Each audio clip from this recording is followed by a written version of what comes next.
All right, guys, happy Monday. Obviously, we are jumping onto the stream here early because I am fired up. I have been fired up because I'm looking at people's tweets on X, the things that they are saying about the fall of Syria. People know nothing. I'm tired of the mainstream media lying about what's going on there. I'm tired of castrated Christianity in the West, people not understanding that Christians are being mass slaughtered, and it's intentional. It's all intentional. I'm tired of neocons. So this is going to be an episode. We're going to call out some of these neocon takes on what's happening as if it's a good thing. It's a good thing for nobody but Israel. Let's be very clear. It's a good thing for nobody but Israel. And I have somebody sitting with me here who is an expert on the topic. So we're not even going to do an intro today. I'm just going to say, Scott Horton, welcome to the Candace Show. Thank you so much for having me. It's great to be here with you. So you're an expert on this stuff. And so what I want you to really do is there are so many Americans, and I count myself among them previously, who don't even understand what's happening in the Middle East. Like, we're a generation 9/11. We're a generation every single day on our TV screens. We're being told we're fighting terror. We're scared when we're at the airport. We're suddenly taking off our shoes, our belts, looking at people funny if they have dark skin, wondering whether or not they're going to blow up our planes. Truly like Stalin level propaganda taking place in our school systems to remind us of 9/11 every single day, having to stand up and at 9/11 in my school, and a moment of silence to remember what these jihadists did, this terrible thing that they did. And then I grew up and I realized everything we learn in school is a lie. I'm looking around at our country. It's in managed decline. They're telling us that we have to keep fighting terror. We're spreading democracy. And none of this stuff is adding up anymore. So I want to slow walk because you are also an expert on Russia. You wrote this book that I'm holding right here called Provoked. I want you to explain to my listeners, and I mean, dumb this down. Like, this is the best way to learn. I want people to feel invited. You don't need to be an expert on Middle Eastern politics to understand what happened. When, why, and how did America get involved in Syria? Well, let's go back further, okay? I think everybody in your audience knows about Operation Cyclone in Afghanistan in the 1980s. We've all seen Rambo 3. Yeah, but right? let's assume we don't. I'm born in 89. I know about Afghanistan now. Okay. But let's go back. Let's assume everybody knows nothing. Okay. Yeah. So in 1979, there's an Islamist revolution in Iran, and the Shiites take power. Very importantly, it's the Shiite clerics, the mullahs, as they call them, the Ayatollah Khomeini, who took power. Now, they usually leave out the fact that he was living in France in exile at the time, and it was Jimmy Carter's State Department and CIA who said, we know this guy. He's a friend of ours. He helped us overthrow the government back in 1953. We can deal with him. So the Carter government asked the French to put him on the plane and send him back to Iran, where he inherited the revolution against the American sock puppet dictator, the Shah Reza Pahlavi, who was forced to flee. He was dying of cancer anyway, and he was forced to flee. Now, most people, say your father's generation, for example, all they remember is the Iranians saying, great Satan, and burning American flags. But what happened was, and that's the Iranian Revolution, but that wasn't until November. The original revolution was in February. And for 10 months, America was still getting along with the new Ayatollah's regime. It wasn't until Jimmy Carter, on advice or request from David Rockefeller, invited the Shah into the United States for cancer treatment. And that sent the signal to the revolutionaries that America was going to try to reinstall him on the throne. That was when they sacked the embassy and took the hostages.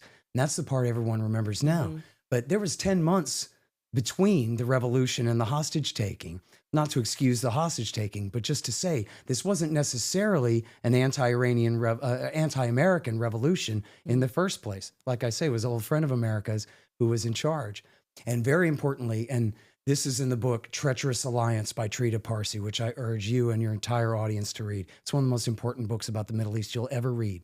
And it's all told from the point of view of the American, Israeli, and Iranian strategists at the highest level. Of course, the poor Iraqis are just stuck in the middle, but we'll get to that. But so the Iranian Revolution happens in 79. Carter is humiliated by the hostage crisis. So he announces the Carter Doctrine in his State of the Union speech in 1980, which says America will now treat the Persian Gulf as an American lake. And if any other power threatens it, read the Soviet Union, we will go to war. In other words, even though we just lost Iran and the people in charge are now mad at us and just took our hostages, we're essentially giving them a war guarantee that if the Soviet Union invades Iran, we will stop them because we won't let them take over the Gulf. And then as part of that same doctrine, they started building up bases throughout the Gulf and they gave the green light to Saddam Hussein, who had just seized power. America is building up now bases. Right. So we're talking about the early 80s. We start building bases This all is around. still Carter, right? 79, Okay. 80, because he Okay. lost in 80. So this is like his last year in office. Okay. So we start building up, and he gives the green light to Saddam Hussein, who had just seized power in a bloody coup in Iraq. He gives him the green light to invade Iran. Okay. Now, why does Saddam Now, Hussein... this is very important because Uh-huh. Generation 9/11 here, all we are ever told, Saddam Hussein, oh, he's crazy, he's a dictator. You know, everyone kind of gets that treatment in the end. And I had to remind people that were listening to this podcast, no, this used to be an ally. All of these people that you're hearing are dictators, Gaddafi, they were allies to the United States. Before they got backstabbed. Before they got backstabbed. So now you're bringing us to Saddam Hussein. Right. He gets the green light from America. Right. And they're like, do your thing. Like, we actually want you to invade. Exactly right. So they help him to invade, and they fought essentially a stalemate, a horrible stalemate war all through the 1980s. Who's fighting? Saddam Hussein's Iraq versus the Ayatollah Khomeini's Iran. Okay. And America was backing Iraq, which was armed with all Soviet weapons, against Iran that was all armed with American weapons. Wait, say that again. So America is backing... America had been supporting Iran until the revolution. Okay. So that was why they were flying F-4s and F-14s and fighting with American weapons, whereas Saddam Hussein's military had been built up by the Soviet Union, but he had just been brought into the American fold. Okay. So it's America backing a Soviet army against an American army. Got it. In Iran. Amazing. Isn't it crazy? So this is just, they're only just beginning to switch sides back and forth in the war now. Okay, now at the same time this is going on, the Soviet Union invades Afghanistan. The Americans, and we know this, I demonstrate this in my previous book and so forth, they increase support for the Mujahideen forces fighting against the Soviet Union in order to provoke them into invading. The thinking was, Vietnam became shorthand for a terrible thing that you should not have done. So they said, we just gave ourselves a Vietnam. Now let's give the Soviet Union their own Vietnam in Afghanistan by luring them in, bleeding them to bankruptcy, forcing them out the long way and the hard way.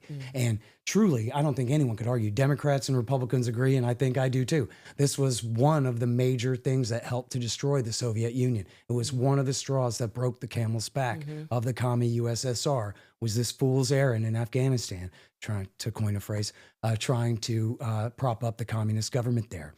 Now, very importantly, part of that effort was backing not just the local Afghan Mujahideen, but a whole new group of mercenaries who are called the Arab Afghan Army, or the International Islamist Brigades. This is the Azam group that became the Bin Laden group. These are the international terrorists. Saudis, Syrians, Libyans, even some Palestinians. Azam was a Palestinian who'd been living in a refugee camp in Kuwait. Why was he living in a refugee camp? Okay, we'll get back to that. Anyway, these Arab mercenaries ended up becoming under the control of Osama bin Laden, which merged the Azam group with what was then called Egyptian Islamic Jihad. So just to slow that down to people that are listening.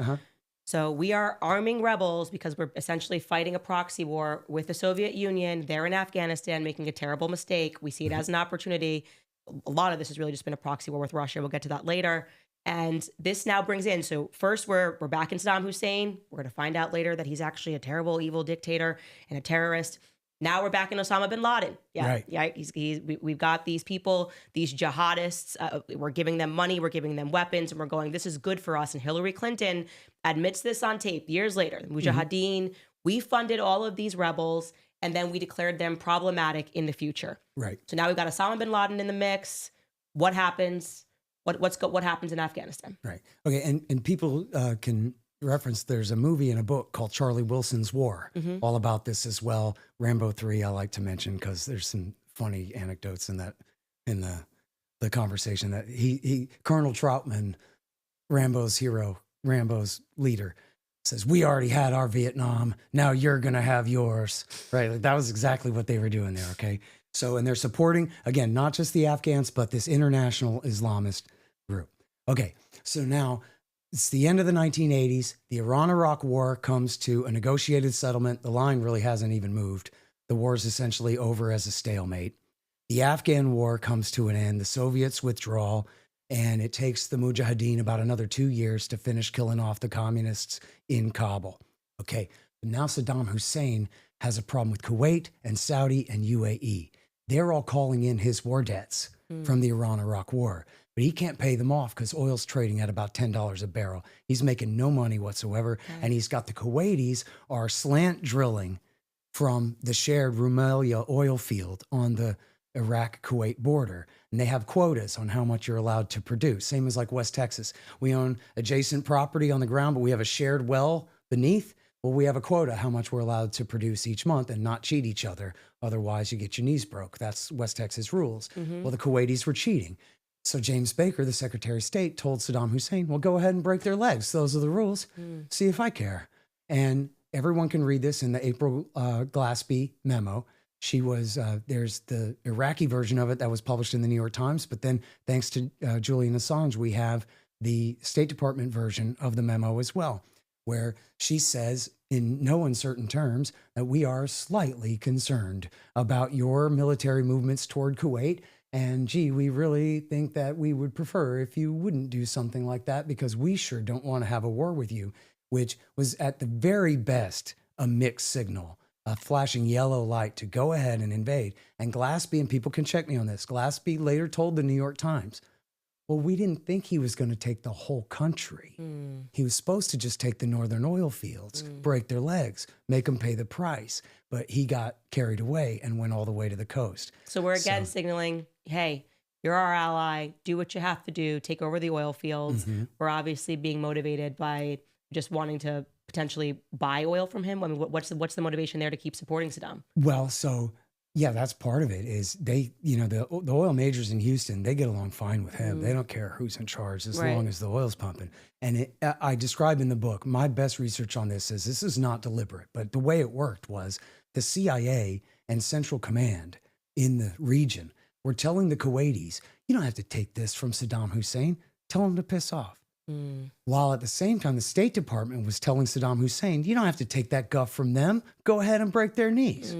Meanwhile, at the Defense Department, and I'll give them credit, Deputy Secretary of Defense for Policy, Paul Wolfowitz, was terrified and tried to stop it. And he convinced Secretary of Defense Cheney to convince Bush Sr. to send a letter to Hussein to try to stop him. But the letter wasn't worded strongly enough. So they tried to send another one, but it was too late. The troops were already rolling. So I don't think that they were deliberately tricking Saddam into doing this. It's essentially just the empire is too big and has too many different departments and they're not coordinated enough. So on one hand, we're telling the Kuwaitis to stick it to them. We're telling Saddam, you don't have to take that. And then the guys at the Defense Department who are alarmed and trying to stop it, they're too little too late to stop it. And then once he invades, though, Colin Powell, who is the chairman of the Joint Chiefs of Staff at the time, announces that we've decided as long as he doesn't move on Saudi Arabia, it'll be fine. And we've warned him, just don't you try to move on Saudi Arabia. But 3 days later, they changed their mind. Sorry, I'm getting too bogged down in the details here. I'll try to go faster. Margaret Thatcher from Britain says, no, you have to go because she's got investments in Kuwait and Kuwait has investments in British debt. And so it was British interests really that Thatcher accused Bush Sr. of being a wimp. She said, don't you go wobbly on me, Bush, meaning you can't be less of a man than me. And so he said, yeah, you're right. And so he said, this will not stand and we're going to war. And then they spent the rest of 1991 refusing to negotiate when they could have, because at that point they'd thrown down the gauntlet. Now they have to have a war. Now, your audience, everyone remembers Iraq War I, Desert Storm, the Gulf War, Yellow Ribbon, as this great success. Our space age technology versus their caveman status. We can fly our missiles right down their chimneys and in their windows. That was actually only about 2% of the bombs dropped, but that's what they showed us on TV, these super smart bombs. And everybody thinks it was a great success. But here's the rub. This is why I'm telling this story. At the end of Iraq War I, Bush Sr. and his men encouraged the Shiites to rise up and overthrow Saddam Hussein. Now, remember I said Saddam Hussein had invaded Iran 10 years before. But, okay, Jimmy Carter gave him the green light, but why did he want to do it? Well, he wanted to do it because Saddam Hussein was a secular Sunni, sitting on a Ba'athist dictatorship, ruling over a supermajority Shiite population, 60% Shiite Arabs. All the land from Baghdad to Iran and down to Kuwait is predominantly Shiite. They were mixed, but it's predominantly Shiite territory. Another 20% of the Kurds in the north. And then the Sunnis are another 20%. And they were dominant.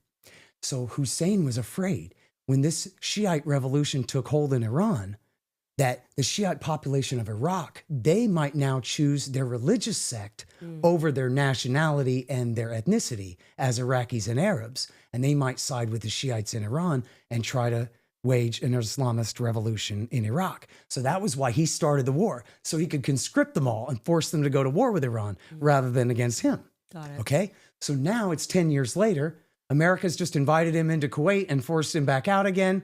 And now Bush and his men, Bush Sr. and his men, encourage the Shiites to rise up and overthrow Saddam Hussein. Have you ever seen the movie Three Kings? No. It's got Ice Cube and Marky Mark and Clooney, and it takes place in the aftermath of the Iraq War. Some of your audience may have seen it. It's a gold heist, but that's the setting, is the aftermath. And what's happening is the Iraqis are crushing the Sunni insurgency and forcing the refugees into Iran. What happened? What happened was Bush encouraged them, and then he betrayed them. He left them high and dry like the Bay of Pigs to be stabbed in the back and killed. 100,000 of them were massacred. He let Saddam Hussein keep his tanks and his helicopters to put down the insurrection that he had encouraged. Wow. Why? The answer is because the Iraqis who had chosen Iran's side in the Iran-Iraq War and had defected to Iran and even fought for Iran in the Iran-Iraq War, they were now coming across the border from Iran to lead the revolution. They were about to give Baghdad to Tehran.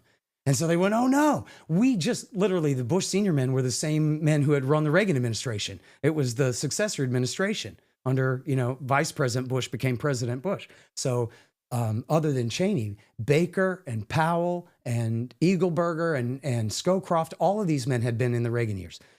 So they said, oh no, we just spent a decade supporting Saddam to contain the Iranian Shiite revolution. Now we're the ones importing it into Iraq. So they panicked and they called it off. Does that make sense? Yeah. Okay. So Saddam crushed them. But then they said, oh no, well, we can't let him get away with that. So this became the excuse, Candace, then to stay. Now we have to have no-fly zones. Now we have to permanently enforce the blockade against Iraq. We'll never lift the sanctions until Saddam is gone because of his cruelty. And we have to continue to enforce the blockade and these no-fly zones in Iraq from bases in Saudi Arabia. And that was the primary motivating factor for turning the Arab-Afghan army that America had sponsored in Afghanistan into wanting to attack the United States of America. They started attacking the United States in 1992 at a Radisson Hotel in, I forget if it was in Aden or in Sana'a in Yemen. Then in 1993, they tried to blow up the World Trade Center the first time. That was essentially proto-Al-Qaeda. It was Egyptian Islamic Jihad. And yes, the FBI could have stopped it, but it wasn't just a sting that they made happen as we're used to. They just fumbled the ball when they could have been heroes and they blew it. But why were these terrorists even in the country? Because the CIA let them in. Because they're friends of ours. They helped us fight the war in Afghanistan. Right. We like these guys.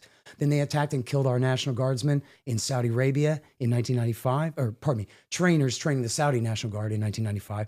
Then they attacked the Khobar Towers, killed 19 American airmen whose job it was to bomb Iraq from bases in Saudi.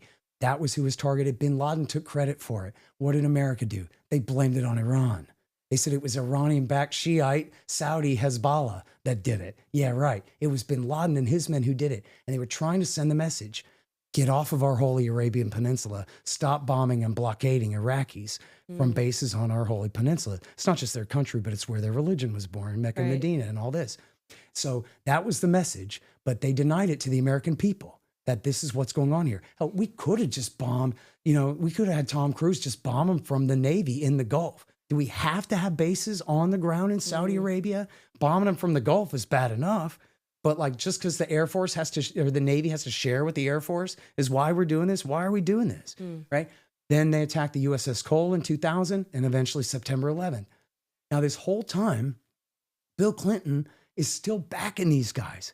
He supports their side, not directly to them in the way of the Afghanistan war, but pretty close. He's certainly backing their side in Bosnia, Kosovo, and Chechnya. He's working with the Brits and the Saudis to back these mujahideen. And in the case of the Balkans, it's against the Serbs, who are the ethnic and religious kin and close allies of the Russians. By the way, they were the ones who fought on our side against the Nazis in World War II and rescued 500 downed American pilots, by the way. But the Balkan Wars, the Bosnia War, and then the Kosovo War of 1999, that was at the expense of the Russians. And they backed literal bin Ladenites in those wars, and then also in Chechnya.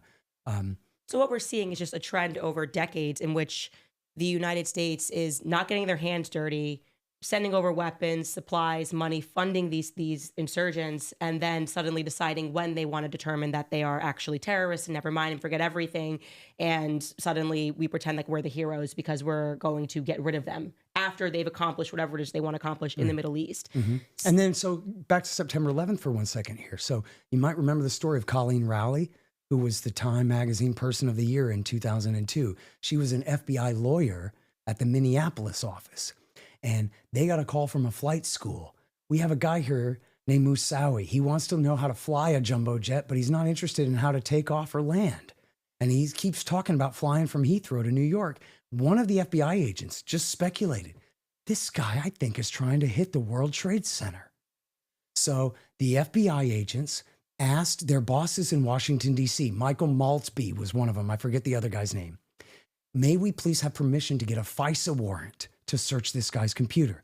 Now, a FISA warrant, as you know from the Carter Page episode and all the rest of this stuff, is a much lower standard of evidence than the Fourth Amendment probable cause to find evidence of a crime. All they have to do is say, Judge, we have reason to believe that this person is an agent of a foreign power or a foreign terrorist group. And they can rubber stamp, they can search whatever they want. They can go on a full fishing expedition, right? Well, the FBI asked the French, and the French said, we know this guy. Him and his brother are both recruiters for Al-Qaeda in Chechnya. So the Minneapolis office of the FBI said, the guy's a recruiter for Al-Qaeda in Chechnya. And they said, we like Al-Qaeda in Chechnya. Al-Qaeda in Chechnya aren't bad guys. They're not terrorists. Why? They're nationalists and patriots and freedom fighters. So if Moussaoui's connected to them, that's not good enough for a FISA warrant. Well, turns out, after September 11th, they still refused after the attack. They still refused until later that afternoon. The head of the CIA said, well, I want to know what's in that guy's computer. Tenet did. So finally, they gave him their warrant and they opened his computer. And what did they do? Immediately, they traced his contacts to the hijackers in Florida. They could have stopped the September 11th attack if it had not been for their sympathy for the bin Ladenites in Chechnya, and who were run by Khattab and Basayev, who were both Osama bin Laden's men. I mean, I'm of the camp that I think 9/11 was a total false flag event, and it was because they wanted to go to war in the Middle East like never before. I actually thought that before it happened, and then now I don't. You don't? No, I don't. I really think that what they do is they think they're so smart, they create these Frankenstein monsters, and then they go crazy, and they don't have control of them. Interesting. And they can't protect us from the monsters that they create. Yeah, I think there's just too many things that they ignored that day that just make no sense. And like, you know, the things that they've never really explained, like why Mossad was on the ground that day, like recording things, the questions that they won't answer and they shut down. And then like there's a clip of, you know, Bibi Netanyahu saying that 9/11 was great for Israel. It's like all this stuff gets really weird. He said that to the New York Times the day of. Yeah. And it wasn't just like they reported that they heard that somewhere. He said that in an interview with the New York Times. Yeah. It's very good. Yeah. And there was another young woman as well who was Israeli on the ground that day. Was like, this is very good for Israel. And that kind of tends to be a theme where we keep hearing that this is very good for Israel. We heard this last night. We had commentators coming out and celebrating this, you know, that this is going to be really good for Israel, and that this is a great time to pivot into really Syria, because how does this now, we've kind of gotten into the background. How does this lead up into Syria? Okay. So in 1996, Richard Pearl and David Wormser and Douglas Feith wrote an important piece called A Clean Break, a new strategy for securing the realm. Well, they're all American neoconservatives. They wrote it for Benjamin Netanyahu, who was then the incoming prime minister of Israel for the first time in 1996. It was really Wormser as the principal author. He wrote a companion piece called Coping with Crumbling States, and then a book actually called Tyranny's Ally, embellishing the same thing. We've got to get rid of Saddam Hussein. Now, what I'm about to tell you sounds completely stupid and crazy. That's because it is. But here's the thinking, okay? It goes just like this. Israel wants to steal all of Palestine. But they can't because they got to deal with Hezbollah on their northern border causing a problem. They want to overthrow the Oslo Accord, the peace two-state solution deal. They don't want a two-state solution. They want peace through strength and dominance of all their neighbors. That's the clean break. We're throwing out Oslo. We're going full Likud, okay? But we have a problem, which is Iran uses Syria to arm Hezbollah. Okay. And we have to break that chain. Syria is the keystone in the arc of Iranian power, of Shiite power. Now, the Assads are Alawites, which is separate. It's sort of a mix, but it's considered like an offshoot of the Shiites, and they're very close to the Shiites, and clearly were allies with Iran. Even though they were Baathists, they were allies with the Iranians. And it's true, were the bridge basically between Iran and Hezbollah for arms shipments and so forth. But here's where it gets completely stupid. David Wormser says, you know how to solve this problem? We got to get rid of Saddam Hussein in Iraq. Secular Sunni Saddam Hussein. He's the roadblock in the Shiite crescent, the arc of Iranian power. He's the blocker. Why do you want to get rid of him? It's because they're stupid. And they believe the lies of an Iraqi exile named Ahmed Chalabi, who was just shining them on. He knew that they're loyal to Israel first, these neoconservatives. That's all they cared about. So, and we're going to get into Israel first. I'm going to have to cut to a quick ad because now we've got Bibi Netanyahu in the mix. Okay, so he sees, I want to take over Palestine. He has said this, and we're going to show clips because otherwise people will call it anti-Semitic conspiracy theories if you don't actually show Bibi Netanyahu in his own words being covered by the Israeli press. But first, guys, I wanted to throw it to one of our sponsors, PreBorn, because we know that every baby's life is a precious gift full of potential and dreams waiting to unfold. This is why PreBorn, the nation's largest pro-life organization, is on the front lines for at-risk babies and mothers that are facing unplanned pregnancies. PreBorn's network of clinics are positioned in the highest abortion rate areas in the country. They're equipping these clinics with the resources that they need to save these precious lives and provide compassionate support to mothers throughout the 2 years after birth, all at no cost. As abortion continues to rise, PreBorn is expanding their life-affirming care to help more hurting women and save more babies. If you have the means, would you please consider giving a gift to save a baby in a very big way? Your tax-deductible donation of $15,000 will place an ultrasound machine in a women's center, saving countless lives for years to come. And now through I don't know what, we're supposed to put a month there. Your gift will be doubled. Now through March, I think, maybe your gift will be doubled.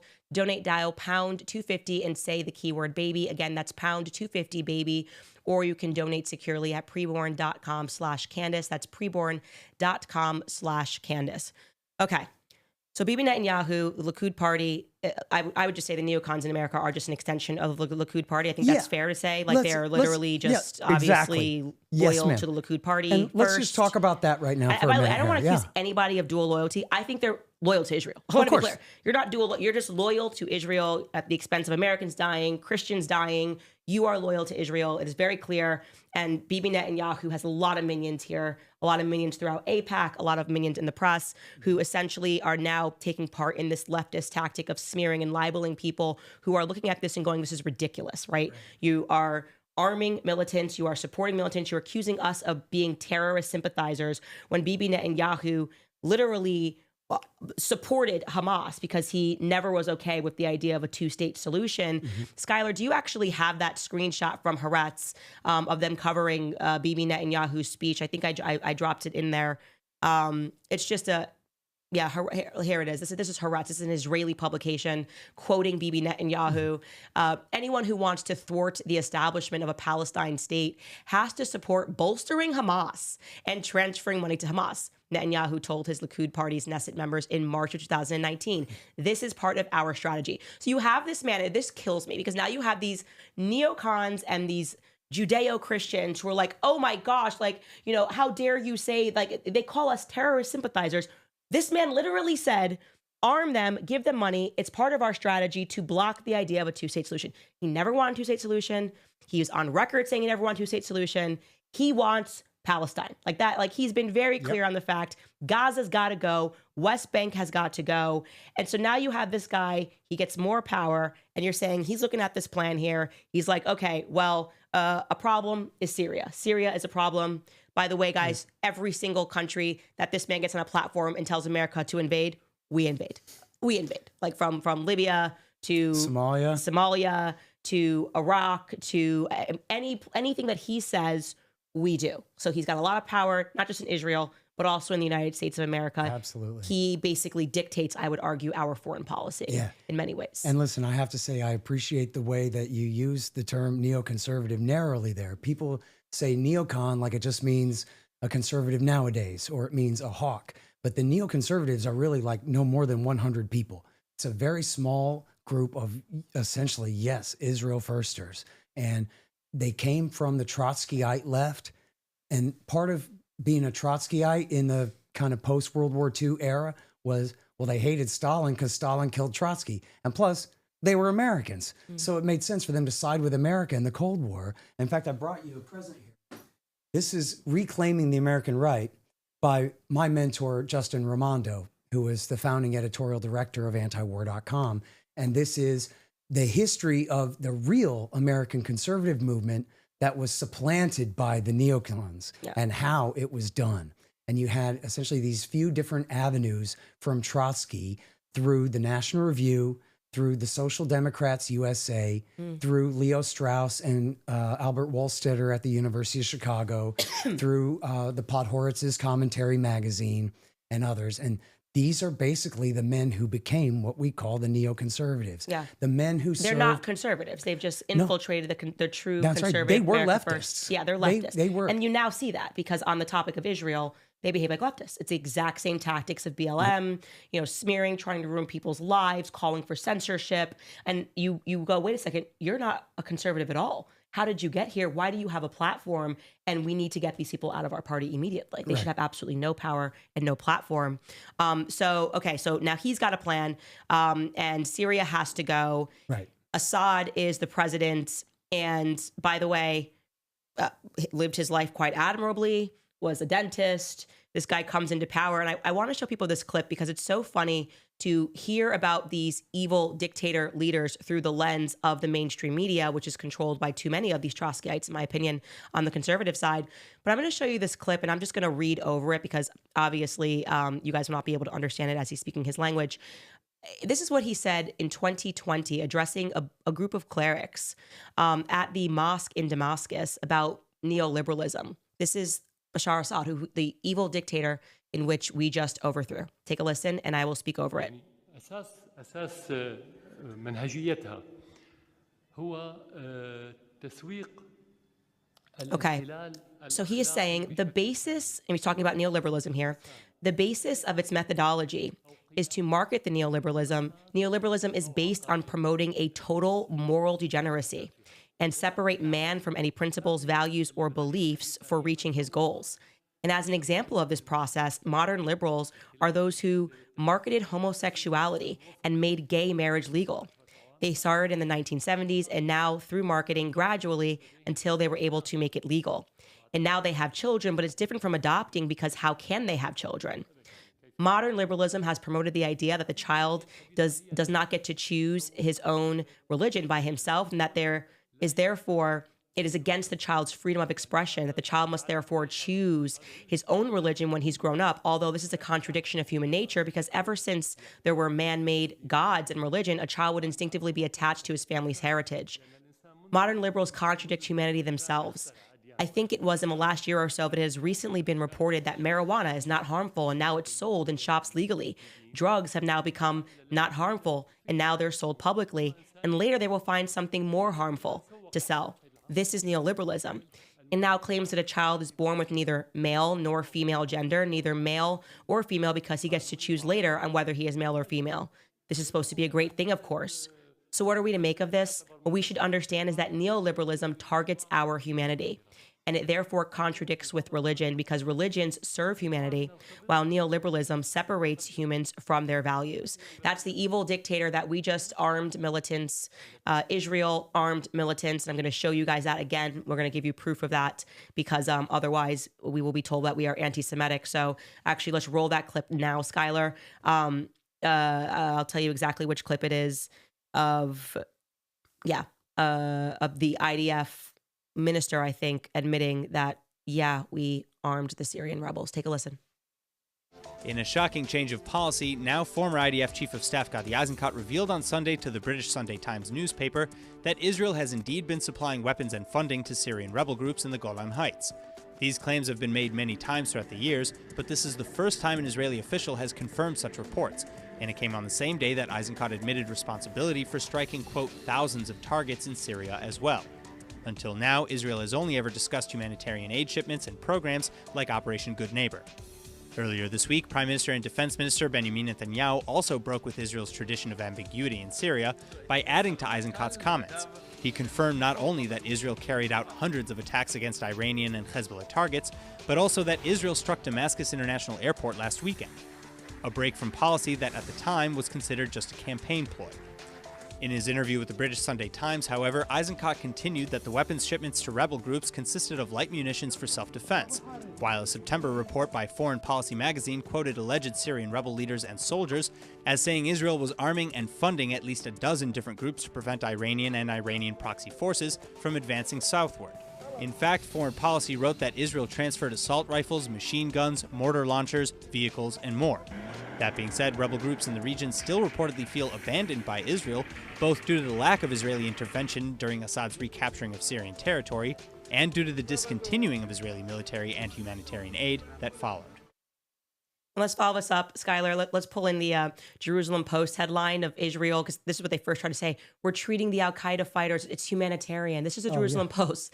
Israel treating al-Qaeda fighters that are wounded in the Syrian civil war. Then, of course, like we just showed you, fast forward, and they admitted, we're arming them and we're helping them because it helps us. And so it's just amazing to see neocons today pretend like, it's a great thing that Assad fell. And now Israel's going to hit Syria because, there's so many terrorists that we funded, that Israel funded alongside America, gets me so angry. It really gets me so angry. Well, remember what you said about it. America does what Netanyahu wants. Well, it was Netanyahu who wanted America to go to Iraq. Now, W. Bush wanted to go to Iraq too, and Rumsfeld and Cheney had their own reasons. But it was Paul Wolfowitz and them saying, yes, sir, boss, we gained this out, and it's going to be great. You got to do it. But they were representing Benjamin Netanyahu's interest there. And interestingly, Ariel Sharon was the prime minister at the time. Netanyahu was his rival within Likud, but the neoconservatives in America, they were Netanyahu's guys. And even though Sharon hated Iran more, and he eventually did get on board and help lie us into war as well, into Iraq War II. Now, Iraq War II, I was going to say about the clean break. So the thinking in the clean break was once America or Israel overthrows Saddam Hussein, then even though they have a supermajority Shiite population, they'll be dominated by us. They'll do whatever we say. And then they will force Hezbollah to stop being friends with Iran, which is completely crazy and stupid and didn't happen. When they invaded, what did they do? They picked up right where Bush Sr. left off. And they brought the Shiite revolution all the way to Baghdad, led by the Iraqi traitors who had chosen Iran's side in the Iran-Iraq war. Now it's 20 years later instead of 10, and these are the men that Bush puts in power. So your childhood there, your young adulthood there, where it's Iraq War II, 8 years of brutal fighting in Iraq War II, 2003 through 8 or 11, however you count it there, that was America fighting a civil war for Iran's side. Okay, so now picture your piece of paper, you got your ledger. On Iran's side is Tehran, them, and then Damascus and Hezbollah. Well, we just added Baghdad to their side of the ledger. Our alliance is the Sunni side, the Sunni kings of Arabia plus Turkey and, of course, Israel, right? So in other words, the neocons and George W. Bush, listening to the advice of Benjamin Netanyahu, scored a massive, what they call in soccer, an own goal for their regional rivals, the Iranians. So then they figured it out. And this is the great article. It's such an important article. Saying that that's the real reason we went to Iraq, because you're correct. There's a clip of Bibi Netanyahu, which, Skylar, you can let me know if you can find it, when he gets in. He's the one that literally says they have weapons of mass destruction. And then all of a sudden, our State Department is repeating those, like, you guys have got to invade. And it's going to cause positive reverberations throughout the region. And there were no weapons of mass destruction. No, of course not. They were essentially giving the American public a reason that we once again had to get involved so that the Likud party could fulfill their goals. And what you said there, by the way, is really important, because I do want to say this. Even if the Likud party is not in power in Israel, they are in power in the United States. That is what the Neocon party is. It is a Likud extension of the Likud party. That's exactly right. Okay. That's exactly right. And so, but see, the thinking, Netanyahu and David Wormser's thinking here is just completely insane. That we're going to dominate the Iraqi Shia, and then they're just going to do whatever we want. And they're going to, maybe we'll get a regime change in Iran, because the Iranians will want to live like Iraqis so much. And we'll have Hezbollah will be eating out of Netanyahu's hand. And all. This is total pipe dream stuff. And it came from an Iraqi exile who was just lying to them. In fact, there's a great article. You laugh your ass off. It's called How Chalabi Conned the Neocons. And it's by a great journalist. It's at salon.com, I admit, but it's by a great journalist named Dizard, John Dizard from the Financial Times. It's a really good piece. I don't know if you remember this. You might have been too young. But back in 2004, they actually did real journalism at salon.com sometimes. Anyway, so this piece is called How Chalabi Conned the Neocons. And this is not me. I swear to God, I'm quoting a guy here, okay? But he said he interviews a Lebanese businessman who's friends with Chalabi. And he tells Dizard, I asked Chalabi, what are you doing palling around with these neoconservatives, with these Jews? And Chalabi told me, don't worry. I just need them to get Washington to go to war with Iraq. But then I'm going to stab them in the back. Yeah. Which is exactly what he did. And they fell for it because they're fools. Okay, I'm going to take a quick, I'm going to throw it to one of our sponsors really quickly because I want to keep talking about this Likud party and how we just keep doing whatever it is that they want. And in the process, just mass murdering Christians in the Middle East. That was the result of the Iraq War. Yeah. That has been the result that some of the oldest Christian civilizations in the world are being destroyed. With it, our history. I could also talk to you about World War II and how that was done. But just want to remind you guys about Nimi because Christmas is just around the corner. And if you're still searching for a perfect gift or you just want to treat yourself, you know that I love Nimi Skincare. They have something special to share this holiday season right now. If you use code SANTA10 at NimiSkincare.com, you'll get 10% off your Christmas order, whether you're shopping for a loved one or giving your own skin some extra care. It's the perfect time to try Nimi's luxurious skincare. It is more than just skincare. It's a brand that you can feel good about supporting because all of their products are proudly made here in the USA. They're rooted in values of faith, family, and freedom, which is a perfect match for the season of giving. Their clean, effective formulas are designed to refresh and revitalize your skin so you or your loved ones can start the new year feeling confident and rejuvenated. Nimi has everything from simple skincare routines to targeted treatments. You can create a custom bundle for an unforgettable gift or let your skincare quiz guide you to the perfect option for anyone on your list. So do not wait. Use code SANTA10 today. You'll get 10% off your order at NimiSkincare.com. Make this Christmas extra special. Again, promo code SANTA10, NIMI Skincare.com. All right. So now we're understanding this game a little bit better, and this is it's just really important for Americans to understand this. So you have the Likud party press in America, which is constantly trying to tell you that there's terrorism that we're fighting, and that's why we need to get behind our friend and our ally in the Middle East. They always leave out the part that our friend and our ally is the one arming the people in the Middle East, as is our own CIA. I don't think there's difference in my viewpoint between the CIA and the Mossad. And so I just refuse to believe that these are two separate organizations. They're always, fulfilling each other's goals and working together. And the reason why I think the Mossad is leading it is because everything we're doing is not at the benefit of the American people. So if just one time we invaded a country and they were like, and now the roads are all paved in America, you know what I mean? Right. And now gas is cheap forever. Maybe you can make me believe that it's not just Israel that's benefiting from this, but Israel is the only country benefiting from all of this. And so Skylar, could you pull up this list of what we gave money to? I'm glad you guys are all at work, stressing out, wondering where your tax dollars are going. Don't worry, I'll show you what we gave it away to last year. So we spent nearly $61 billion in foreign aid. Get to work, people. And this is where the budget has gone to half of it to just 10 countries. Number one, you won't be surprised, Ukraine. Number two, you will not be surprised, Israel. Then we have Ethiopia, Jordan, Egypt, Afghanistan, Somalia, Yemen, Congo, and Syria. $896 million to Syria, which we just overthrew. So who did it go to? I'm guessing it didn't go to Assad, who was protecting Christians. Go pull up that list again. Who does this benefit? Did anybody today say, well, I'm so glad we gave $1.995 billion to Ethiopia because my day got better? Israel, Jordan, Egypt. Clearly, this is all benefiting Israel. These are Israel's neighbors, okay? Yeah. Not America's neighbors, Israel's neighbors. And like I said, we can't even get cheap gas. Right. And look, it's totally worth addressing this too. You mentioned previously about false accusations of anti-Semitism. And I guess just the fact that we're talking about Israel's role in our Middle East politics will probably bring more heat on you today. People are going to try to say that about me. Couldn't care less. But, well, look, I think it's worth addressing because there are people like the Declaration of Independence says, with a decent respect to the opinions of mankind. I want to assume that most people listening to me now have no idea who I am or why I say the things I say. And maybe they wonder. So I'd just like to explain, obviously this reflects your view as well. But the reality is that just because David Wormser and Paul Wolfowitz did Iraq War II for Israel that doesn't reflect on American Jews in general at all. Not. The vast majority of American Jews have no political power whatsoever. There's regular people like everybody else. And if you break down the poll numbers and divide people by ethnic and religious groups, American Jews opposed Iraq War II more than any other group.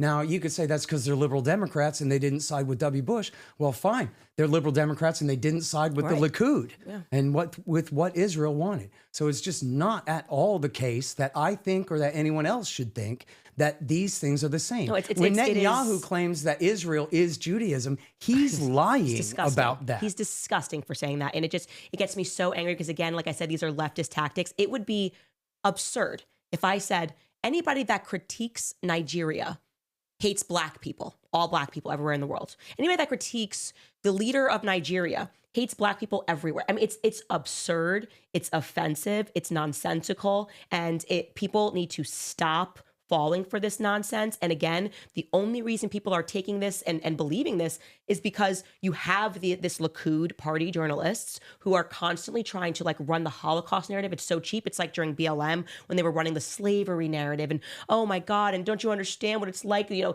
the pain that Black Americans have inherited because of American slavery. It is emotional engineering. It is not based in reality. And it is stunning that no one would blink an eye. No one bats an eyelash when we critique our own government. I can critique Trump right now. I can critique Biden right now. No one would go crazy. Let me critique Bibi Netanyahu. And the press goes for blood. That tells you that this country has way too much power in our press. They have way too much power, full stop. I don't even understand how AIPAC does not have to register under FARA. I think there was a president who tried to make that happen, but he got shot in Dallas and died after demanding that they register as a foreign agent. And I am done with it now, because now you have these people cheering on the fact that Syria has fallen, knowing fully well the results of this is going to be more Christian death. Everyone knows this. Skylar, do you have the JD Vance tweet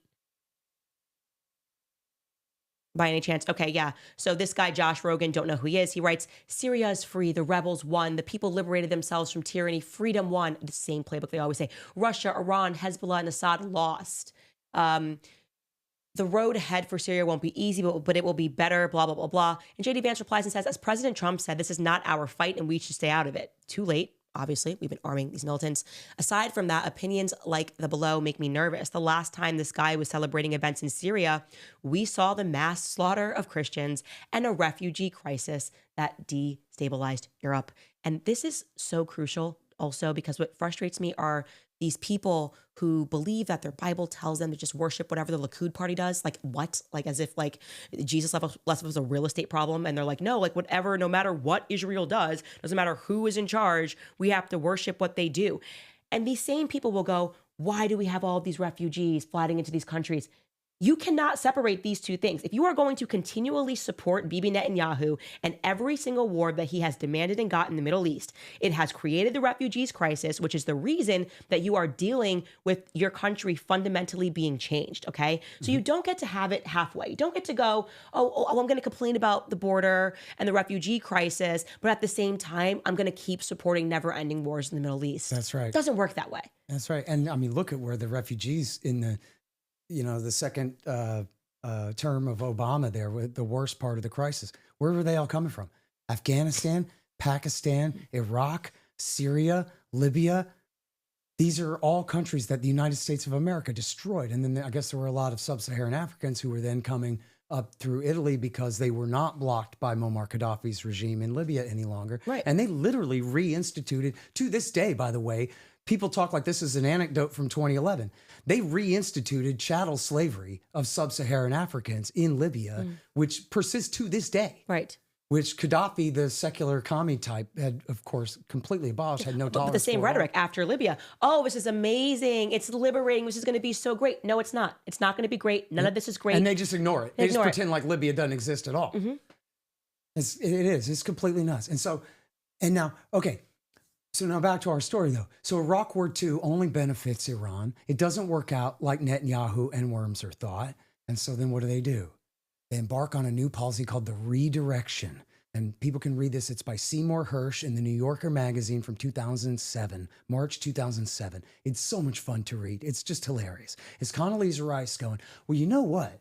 See, it's not so much about Sunni and Shia anymore. It's about moderates and extremists. Yeah, in other words, you're switching back to the Sunni extremists against the Shiites, whether they're moderate or not. You're switching back to treason against the guys who knocked the towers down and who were the vanguard of the Sunni insurgency that killed 4,000 out of the 4,500 guys of our guys that died in Iraq War II. And they were still there. And this is 07. This is Bush still has 2 years left. And they say, we're now backing bin Ladenites, Fatah al-Islam in Lebanon, the Muslim Brotherhood in Syria. And this is Elizabeth Cheney. They called her Elizabeth then, not Liz. She was in the State Department. It was called the ISOG, the Iraq Syria Operations Group. And she helped to set up the first Syrian National Council made up of the Muslim Brotherhood. Amazing. And we used to joke. In fact, I got all these great, because of Whisper, I got all these great transcripts of my show going back 20 years now, 6,000 episodes. And a buddy of mine went back and found the first time is like in 2007 or 8, I think it was, that it was the first time I said to a guest, but geez, if Assad falls in Syria, who's there to replace him besides the Muslim Brotherhood? I mean, if we're lucky, it could be Al-Qaeda, right? Like I said that years before the policy kicked off. And so, I mean, Bush had started trying to create the Syrian National Council with Elizabeth Cheney in his later years, but it was really with the start of the Arab Spring in 2011. It started out mostly organic in Tunisia and then spread to Egypt. And then from there, America, Saudi, and Israel got together and said, okay, wherever the Arab Spring is against one of our sock puppets, we're going to prop him up. And wherever it's against one of our enemies, we're going to support it. And so then that was what they really did in Syria and in Libya. And from the very beginning, and you can check all the archives, not just on my show, but like all the journalism at the time, the great Patrick Coburn of The Independent, and so many others. I mean, Candace, I'm sorry, I don't know what to tell you. We knew all along from the very beginning of 2011, these are Al-Qaeda terrorists. These Libyan fighters, they're the men who just got home from Iraq, where they fought under Zarqawi against America in Iraq War II. Now, Obama's taken their side in Libya, and NATO's flying as their air force. And then they went right on to Syria after that. And just to do further show everyone that's watching this right now, you can pull up that declassified email. Actually, I don't think it even was declassified with Jake Sullivan. I think actually WikiLeaks got a hold of it. That's right. This is our national security director writing this to Hillary Clinton. See last item, Al-Qaeda is on our side in Syria. Otherwise, things have basically turned out as expected. Like they acknowledged that Al-Qaeda was on their side. They allowed Al-Qaeda to do what they wanted Al-Qaeda to do. I mean, we've been supporting Al-Qaeda for so long, and it's just so important for the American people to wake up to this, okay? Both America and Israel have been supporting Al-Qaeda, okay? This was not a problem. So when you hear them using this rhetoric, accusing you of being a terrorist sympathizer in any way, just know that it is a total, it's conniving, it's dishonest, it's political trickery, and it infuriates me because, like I said, it is always at the expense of Christians dying, and then they pretend like we're united, like there's a united front to protect Christians. There's not a united front to protect Christians. They completely destroyed the Christian communities of Iraq that had existed there for 2,000 years. 2,000 years. The Chaldean Christians and the others are gone. Essentially and that's gone. About to happen in Damascus. Right. I would say that right now. Yep. And look, let's go back to 10 years ago in Obama's dirty war in Syria. The Christians were absolutely persecuted. There's the Maronites, and I'm sorry, I used to have off the top of my head all the different factions of Christians. They were severely persecuted, murdered and beheaded and cleansed from their towns, enslaved. There was this one town where the bin Ladenites took over the place and just instituted a totalitarian regime over the people for years under their control. And now, and everybody knows this part of it too. Like, even if you're a kid, this wasn't that long ago. When Obama supported, Obama, Netanyahu, Erdogan, and then the kings in Saudi, Qatar, UAE, and I guess a little Kuwait, they all supported the bin Ladenites in Syria. So like when we're doing this redirection, we're switching back toward the Saudis. Well, they don't really have a land army. We're their land army. So who do they have? They got bin Ladenite shock troops. You can read it in Foreign Policy, foreignpolicy.com from 2011.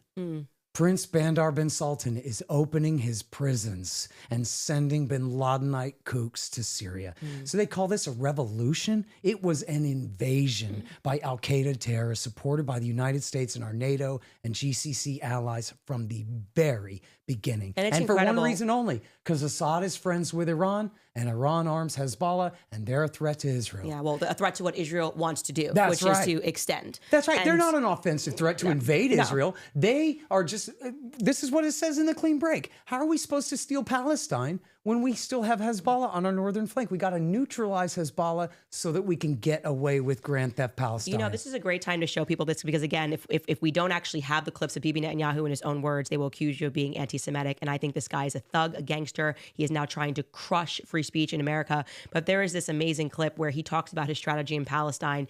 And there's a woman that was recording it. I think it was a reporter. And then he says, turn the camera off. And he gets real with her about what they're going to do to the Palestinians. I'm going to speak over it because obviously he's speaking Hebrew, but I will be able to speak over it if you guys lower it. So again, she's asking him questions on camera about his strategy with the Palestinians. Then he says, turn the camera off. And here's what he says. He says, actually, you know what? I'm going to have to pull this up on my thing because give me 1 second, guys, because I can't read that because of the placement of that. Give me 1 second here. Okay, if you want to roll that from the beginning, and I'll just wait for my YouTube to catch up. Basically, the setup here is he's in the living room of some settlers. And he's speaking very candidly. And I don't know if the boy failed to turn the camera off, if he hit the button twice accidentally, or if he deliberately left it recording. I think the person deliberately left it recording. It's an extremely candid statement. And essentially what you're about to hear, everybody, is Netanyahu mocking Bill Clinton, who he sexually assaulted right in the face and got away with it. Yep, exactly. Could you guys just get out of the clip and go back in it? So because I'm actually just going to watch it on the YouTube and read to them what it says at the bottom here. If you get out of it completely, and then you guys can start playing it. And when this catches up, it'll be a little bit of a delay. But I'm going to read to you here what Bibi Netanyahu says, because it is just incredible. And it just makes you hate neocons even harder. He says the main thing is, first of all, to strike them. Not once, but several times so painfully that the price they pay is unbearable. So far, the price tag is not unbearable. I mean, a large-scale attack on the Palestinian Authority, causing them to fear that everything is about to collapse. Fear is what brings them. Hold on, this woman asked. But then again, the world will say that we're the aggressors. The reporter is saying this. They're going to say that we're the aggressors. He says they can say whatever they want. But aren't you afraid of what they'll say, Bibi? Aren't you afraid?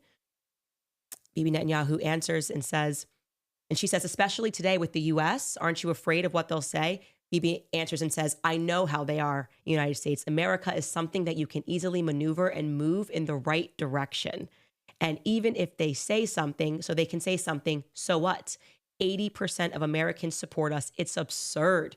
Look, I wasn't afraid. I wasn't afraid to confront Clinton. I wasn't afraid to go against the UN. What happened with the Oslo Accords? The accords, which were ratified by Parliament, I was asked before the 1996 elections, will you fulfill them? I said, yes, subject to reciprocity. I gave my own interpretation to the agreements in such a way that will allow me to stop the race back towards the 1967 borders. How do we manage this? Well, because nobody defined what the military facilities were. So I defined them as being buffer zones. The entire Jordan Valley, for me, nobody has. I mean, this is just an incredible clip. He's basically saying, don't care what America says. Don't care what the UN says. I will defy them. I will mock them. I will be tricky. The Oslo Accords, I was never going to make good on that. I was never going to allow Palestine to become a state. I realized that I could maneuver the language. And he's laughing. He is caught on camera saying this way before October 7th. And yet you still have Americans who are not awake to the fact that our foreign policy is being dictated by this man. Yep. Billions of dollars going into the Middle East, not benefiting Americans whatsoever. And again, these Likud party journalists they're not dually loyal. Do not accuse them of being dually loyal. They are loyal to Israel. That is a fact. Yep. And look, let's go back to, okay, so first of all, you put up that statement of Netanyahu saying, if you want to prevent a two-state solution, you have to support Hamas. Okay, well, I have an article people can find. It's with, my co-author is Connor Freeman. It's at antiwar.com. It's called Netanyahu's support for Hamas backfired. And it's our piece from about a year ago. And we have every bit of evidence we could find, and which That is he a supported lot Hamas. of direct statements about them supporting Hamas. And again, like in that statement, but to be real clear so that people understand this, why does he want to support a bunch of terrorists to rule the Gaza Strip? The answer is so that he can say, but Candace, look, the Gaza Strip is ruled by terrorists. That is the answer. He has to be able to claim, we have no partner for peace. All the best negotiators, we already tortured to death in prison or murdered in drone strikes. And now we put a bunch of, semi-Bin Ladenites. They're really a couple clicks less worse than Al-Qaeda, but still pretty bad Islamist terrorists in charge of the Gaza Strip. And now you don't expect me to have a two-state solution deal where I enthrone Hamas as the government of Palestine, do ya? But of course, Israel owns the entire chessboard. Hamas is just one little pawn on the board. They're nothing. They're essentially like the trustees in an Israeli prison. They control all of it. And I think this is something that people are so misled by Ben Shapiro when he says all the time, I'm sure you've heard him say 100 times, well, what would we do if the Mexican crossed the border into Texas? The implication being Mexico City, the national government of Mexico and its army, the national military of Mexico is attacking Texas. What would we do about it? Well, surely we'd fight them. But that analogy is not apt. It's completely bankrupt. It's a lie. The Palestinians are not Mexico. The Palestinians are Indians on a reservation. They were already beaten.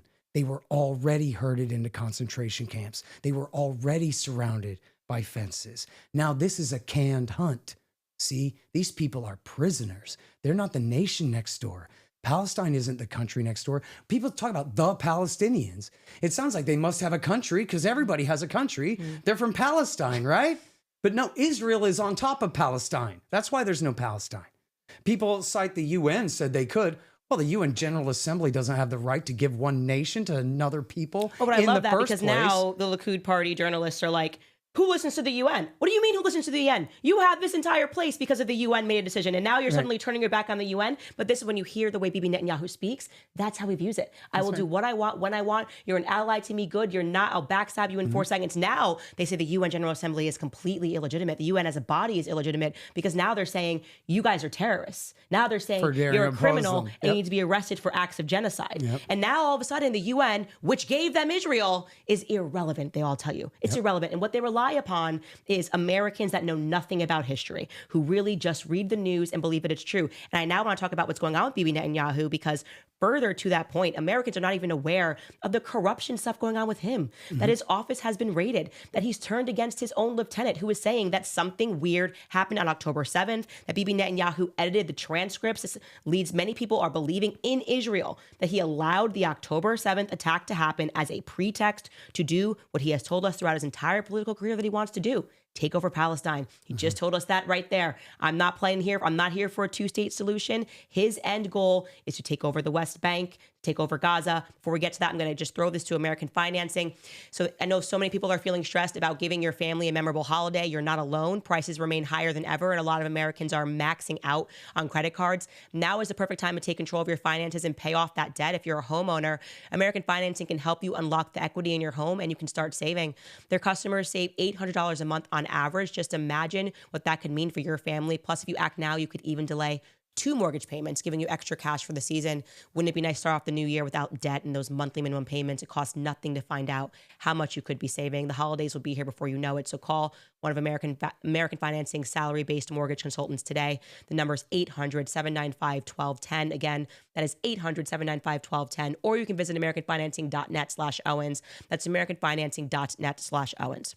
All right, guys. So I am done with the people that we've showed you these texts. We've let you listen to Bibi Netanyahu in his own words. People that are pretending that critiquing Bibi Netanyahu is an act of anti-Semitism, as if I would not jump up immediately and defend American Jews with everything in me if what was happening to them is what is happening to the Palestinians. Like if wherever Jewish people lived in America, they were being attacked like that, forced into concentration camps. They're wailing every day. The last count was 20,000 kids. And I asked a guy who was in the IDF on Piers Morgan, I said, He goes, oh, we don't know those numbers. I go, tell me the numbers then. How many kids have been killed? Oh, we don't know yet. Yeah, we don't know yet. You can't answer that question. Yeah, it's going to be more than tens of thousands, absolutely. And so we know this. Bibi Netanyahu has been, he's a political thug, and he has stroked the cheek of a few people in America who believe that they're in with him. And so they do all of his bidding, and they call everybody anti-Semitic who calls out his ridiculous policies. But for those of you guys that don't know what is going on in Israel right now, because our press won't cover it, the Likud party press will not cover it. Everyone is saying that Bibi Netanyahu is corrupt. His office got raided because they determined that he edited the transcripts of a meeting on October 7th. Everything that happened in that cabinet is supposed to be recorded. Bibi Netanyahu had his guys edit these transcripts. And so he fired Yoav Gallant, I hope I'm saying his name right, who was the IDF minister. And Yoav Gallant is kind of saying a lot without saying anything. Like, he is implying that there's a lot of corruption and it all pertains to October 7th. And many people are speculating that it's very clear that he allowed this attack to happen. We know Egypt warned them of the attack, but the most bizarre thing is that it went on for 2 hours. I've been to Israel, and just like Charlie Kirk said, you can fly from one end to the other in a helicopter in 15 minutes. It's the size of New Jersey, okay? It is every 5 feet, there's an IDF soldier. Like it's like a scary place to walk through. It's so secure. And yet this attack went on for 2 hours. Also, what is being alleged as his office is being raided is that his office intentionally leaked misinformation to the Western press about October 7th. This should be everywhere in our press, right? They have basically tried to already turn October 7th into the next 9/11 as if it's not a foreign country, but as if it happened on our soil, wanting kids to learn about it in school. And yet I bet nobody watching this is even aware of all of this stuff going on in Israel right now with his own defense minister. They are raiding his offices, and they are saying, you were up to some weird stuff pertaining to October 7th, and you used your Western allies in media to push out information, and you gave them false information pertaining to that day. What does that say to you? Well, a lot. I mean, first of all, the nicest version of the story would be that they had an intelligence, huge not intelligence just failure, but the negligence on absolutely galactic level, on a September 11th type level. That's their best excuse. There's a guy I know, his pseudonym on Substack and on Twitter is Boltzmann Booty. And he has done a really meticulous job of putting together all the evidences that make it seem as though they let it happen on purpose. Now, I'm not 100% convinced by that, but I am convinced that everybody should look at that, and that you can see at the very least just how much prior knowledge they had and could have used to prevent the attack. And by the way, it's not like this is so far stretched. No. False flag attacks in Israel have happened. Again, things that Americans don't learn about. They don't even know about the Lavon affair. Like, they are willing to kill Americans. They're willing to kill Israelis in order to fulfill their goals. Like, that is just something that is a part and parcel of Israel's history. You cannot deny that. And they embellished the story of October the 7th so horribly. It makes it sound, and they did a great job of this. As you say, the media is so lined up on Israel's side. They make it sound like you're defending Hamas, to say that actually Israel embellished what Hamas did there to a substantial degree. And I don't mind telling you. And also his call to, like, a lot of them were killed by the IDF, Sure, a lot of the victims that day, which is terrible. And look, I'll go ahead and say, like, as by disclaimer, that I have a distant relative who was killed apparently by Hamas in the thing. I don't have any reason to suspect that it was one of the, the Israelis, accidentally shooting their own or deliberately shooting their own. I have no love for Hamas whatsoever. In fact, the people of Palestine don't have love for Hamas. If you look at the polls before the war started, they were doing terribly. There were big protests against their pseudo rule. Again, they're just a gang in an Israeli prison. They're not a government, but still. The only person I know that's pro-Hamas is Bibi Netanyahu, because he funded them. Right. Like, I'm sick of it. I'm done. If you support Bibi Netanyahu, how dare you call an American for saying we should not be involved in this crap and that what he is doing is wrong to children? How dare you call us pro-terrorist sympathizers when literally the man at the forefront of all of this armed these people and insisted upon giving them cash and money because he wanted exactly what happened on October 7th to happen. And then, but see, you alluded to the Hannibal directive. Yeah. Now, the Hannibal directive was invented. There was an Israeli soldier back in, I'm going to say the late Bush years, I believe it was, who was kidnapped by Hamas and taken into the Gaza Strip. And they made a deal to get him out after years where they had to release like 1,000 Palestinian prisoners to get him back.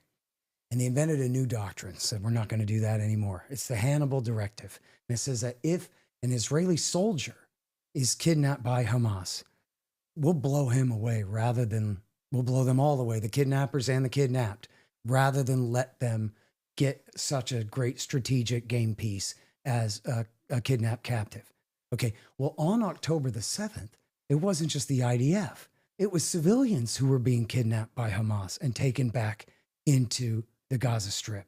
And on the fly, Candace, they ordered what was called a mass Hannibal directive. Skylar, can you find that? Pull that up in Haaretz or Jerusalem Post, whatever it is. That's right. Just to show people this is all the stuff that your Western media will not cover. Right. But the Israeli press is telling you that the Hannibal directive was issued on October 7th. And so we are never going to know how many of the 1,300 total victims on that day, which is absolutely terrible and abhorrent, how many were killed because they issued the Hannibal directive themselves. Right. Again, another thing that people don't know about that day or days after is the IDF was in receipt of an extensive plan to kidnap 200 Israelis. They ahead of time. Oh, they had all the intel. All of the intel. Oh, yeah. And what did Bibi Netanyahu do on that day that he is editing transcripts? What did he do on that day that would make you go, if this was the most terrible day, a day that we're going to live in infamy, wouldn't you want the public to see everything that happened? Right. And instead, we're now finding out that you're leaking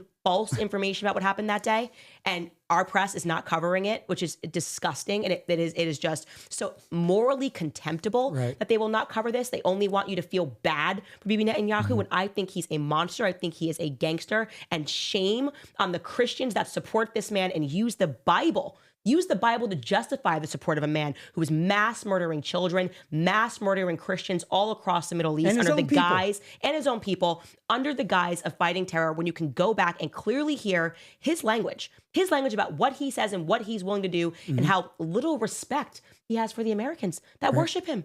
Right. That worship him. Oh, it's absurd. Yeah, hearing him talk like that. Yeah. And look, don't worry about them. They'll do whatever I say. And look, on the atrocities, a huge part of the story of October the 7th was based on explaining away the results of the implementation of the Hannibal directive. Hamas surely murdered people, mostly with gunshots, rifle shots, and grenades, handheld grenades, things like this. Well, who blew up this whole house full of people? Yeah. An Israeli tank did. Right. Who blew up all these cars? Israeli helicopters. But they had to put all that on Hamas. So they showed all this destruction. They said, they tied up this family and then set them all on fire, and they cut off the heads of all these babies, and they elaborated all of this stuff. There was one baby that was killed by a gunshot through a door. Which is horrible. Absolutely horrible. And it was apparently a Hamas member who fired the shot and killed that baby. But what did they say? They claimed that there were 20 babies had their heads cut off, and then they were hung from a clothesline. They said that a woman, and this actually happened in the Dar Yassin massacre in 1948, the Israelis did this to Palestinians, cut the woman's stomach open and killed her baby. That is a real story from what the Israelis did to the Palestinians. They lied and said that the Palestinians did that to them. Another story, true, from the Nakba. They took a man's baby and threw him in an oven.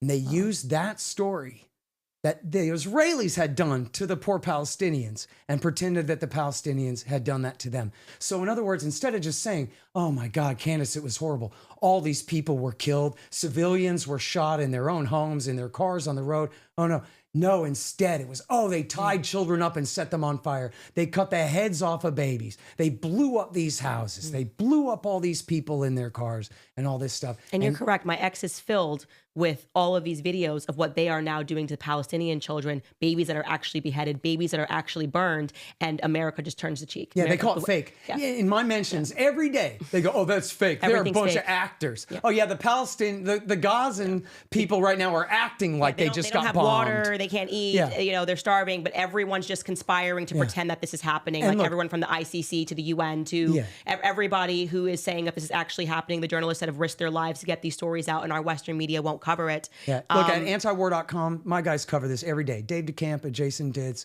Kyle Anzalone, these guys cover it every single day what's going on the Gaza Strip. And Candace, it is like the Waco massacre every day. Imagine Bill Clinton burning Waco and then doing it again and again and again and again for a year and they're in just 3 moving months. settlers in instantly. Yeah. This was totally unplanned, guys, but we do have a group of settlers who are going to move in and take this land immediately, gratefully. And that's what they, like with Syria, just now what's happening. Skylar, could you pull in that clip of Bibi in Israel with John Kerry saying that Syria must be stripped of chemical weapons? The Syrian regime must be stripped of all its chemical weapons. And that would make our entire region a lot safer. The world needs to ensure that radical regimes don't have weapons of mass destruction. Because as we've learned once again in Syria, if rogue regimes have weapons of mass destruction, they will use them. And then also, let's just show, because it's like every time he comes and speaks to our government, we do what he says. Let's also go back to 2002 when he addressed Congress and told them that Saddam Hussein had nuclear weapons. It's a question of a realistic assessment of a threat, a palpable threat to our common civilization. There is no question whatsoever that Saddam is seeking and is working and is advancing towards the development of nuclear weapons. No question whatsoever. And there is no question that once he acquires it, history shifts immediately. I mean, it is the most infuriating thing in the entire world to just be like, he's just literally deciding on what our foreign policy is going to be. Everyone listens to him. Why do you think that is? We should really get into this, because there's two elements here. We should talk about Judeo-Christianity, because that is something that needs to be discussed. But then just the amount of power that AIPAC has over, people that are not religious in Congress, like Lindsey Graham insisting that we do more in Syria than that's already been done, hit them, do this, essentially just whatever Bibi Netanyahu wants. I'm of the belief that it's blackmail. I think a lot of congressmen are blackmailed, and the story of Israel and blackmail in America goes back very far, like proven that they have been blackmailing people in government. What do you think is going on? Or do you think it's just good old fashioned, I like money, Apex cutting a check? Well, yeah, I mean, it's all of the above. It's a giant conspiracy of interests, of course. And I think, yes, blackmail is a huge part of it. One of the most important stories that came out of the Snowden leak ran in The Guardian, but the Post and the Times never even mentioned it. And that was that the National Security Agency gives their entire haul over to Israel every single day. So you wonder why they own your congressman. Wait, what? Sorry, say that again. The entire haul? Their entire haul. Everything the National Security Agency intercepts every day, their entire uptake of intel from the entire planet Earth, they turn over to Israel. All of it. So they call it the Five Eyes. It's the six. And Israel gets off. You got to find that article, Skylar, if you can pull that up. Yeah, it's got Greenwald's name on it in The Guardian, and they never mention it in the Post of the Times. Glenn Greenwald wrote it? It's his piece. Okay, yes. that'll be easy to find. Yep. Glenn Greenwald. That is incredible. Because, of course, America, we're just supposed to be ignorant. We're supposed to just be like, what's happening is they're just trying to massacre Jews, and there's this big conspiracy. It's like, no, nobody hates Jews, okay? We hate what the Likud party is doing. We hate that our foreign interests are being tied to the Likud party. We hate that journalists keep lying in America about what is happening. We hate that people have to go to work every day to support this monstrosity of murdering children, crushing Christians. And I will say, wow, here it is right here, the article. The NSA shares raw intelligence, including America's data with Israel. That's incredible. I never knew this. How are we even pretending that our state is sovereign? When people run for president, they're wearing an Israeli pin on their chest. It's incredible to see this. When they're running for president of the United States, they're wearing a pin of an Israeli flag. Of a foreign country, Of a foreign country. It's unheard of. It's time for people to wake up. I think for the first time they're understanding this, because you're seeing people that I would say wouldn't normally comment on the fact that Christians are about to be slaughtered. but they're not putting it in the context of Israel, but it will create an interesting dilemma for them. Charlie Kirk being one of them. I've worked with Charlie Kirk for years. Here is what Charlie Kirk had to say about Assad. If you thought Assad was bad, wait till you see what is coming next. Okay, so he's been acknowledging that. He has been covering that. Again, he has not tied this or answered the question of how this might conflict with his support for Israel, but he said it. This one tickled me to my core. We have Michael Knowles, who I love, great buddy of mine, godfather to my daughter, and Dave Smith, response to Michael Knowles. Michael Knowles tweeted this: can someone explain to me why we are supposed to celebrate Bashar al-Assad's replacement by a member of al-Qaeda? Dave Smith, the answer to this question might get you kicked off the Daily Wire. I had to laugh at that. That's really funny. But it is interesting because at the same time that Michael Knowles was writing that, Ben Shapiro, who obviously started the Daily Wire and has a podcast on the Daily Wire, did a video essentially celebrating what happened. And he said in so many words, this is going to be great for Israel. And he received a lot of backlash for this. Let's just play that clip of what he had to say. Okay, there were significant human rights predations against Christians on the ground, not only in the areas controlled by Sunni terrorists, but also in the areas that were controlled by Shia terrorists. Syria is about 10% Christian. Okay, so is it about to get worse? It definitely could, which would, of course, be a terrible thing. And then you have the question of what Bashar al-Assad was doing to the country, which is killing hundreds of thousands of people using everything up to and including chemical weapons. Well, he's gone now, and Israel has been striking a lot of the chemical weapons depots to prevent them from falling into the hands of the new rebel alliance over here. Okay, so, again, is any of this wonderful? It isn't. But the one thing that is an upside is that the Iranian crescent is dead. Okay, the Shia crescent that, again, stretched all the way from Iran all the way across to Lebanon, that is now dead. What does that mean? It means the Iranian regime is actually in quite real trouble here. All of their biggest proxies are gone. Hamas, gone. Hezbollah, gone. Assad, gone. That means the Shia influence game is beginning to wane. It's beginning to end. The Houthis are basically isolated down there in Yemen. The Shia regime in Iran still has impact in Iraq, but internally they are much, much, much weaker right now. So the border countries, what are they doing? Turkey is doing incursions into northern Syria. They were probably behind much of what's going on right now. They're attempting to grab territory in northern Syria. They're creating their own buffer zone. They're attempting to encroach on Kurdish territory, again, in the northeast of the country.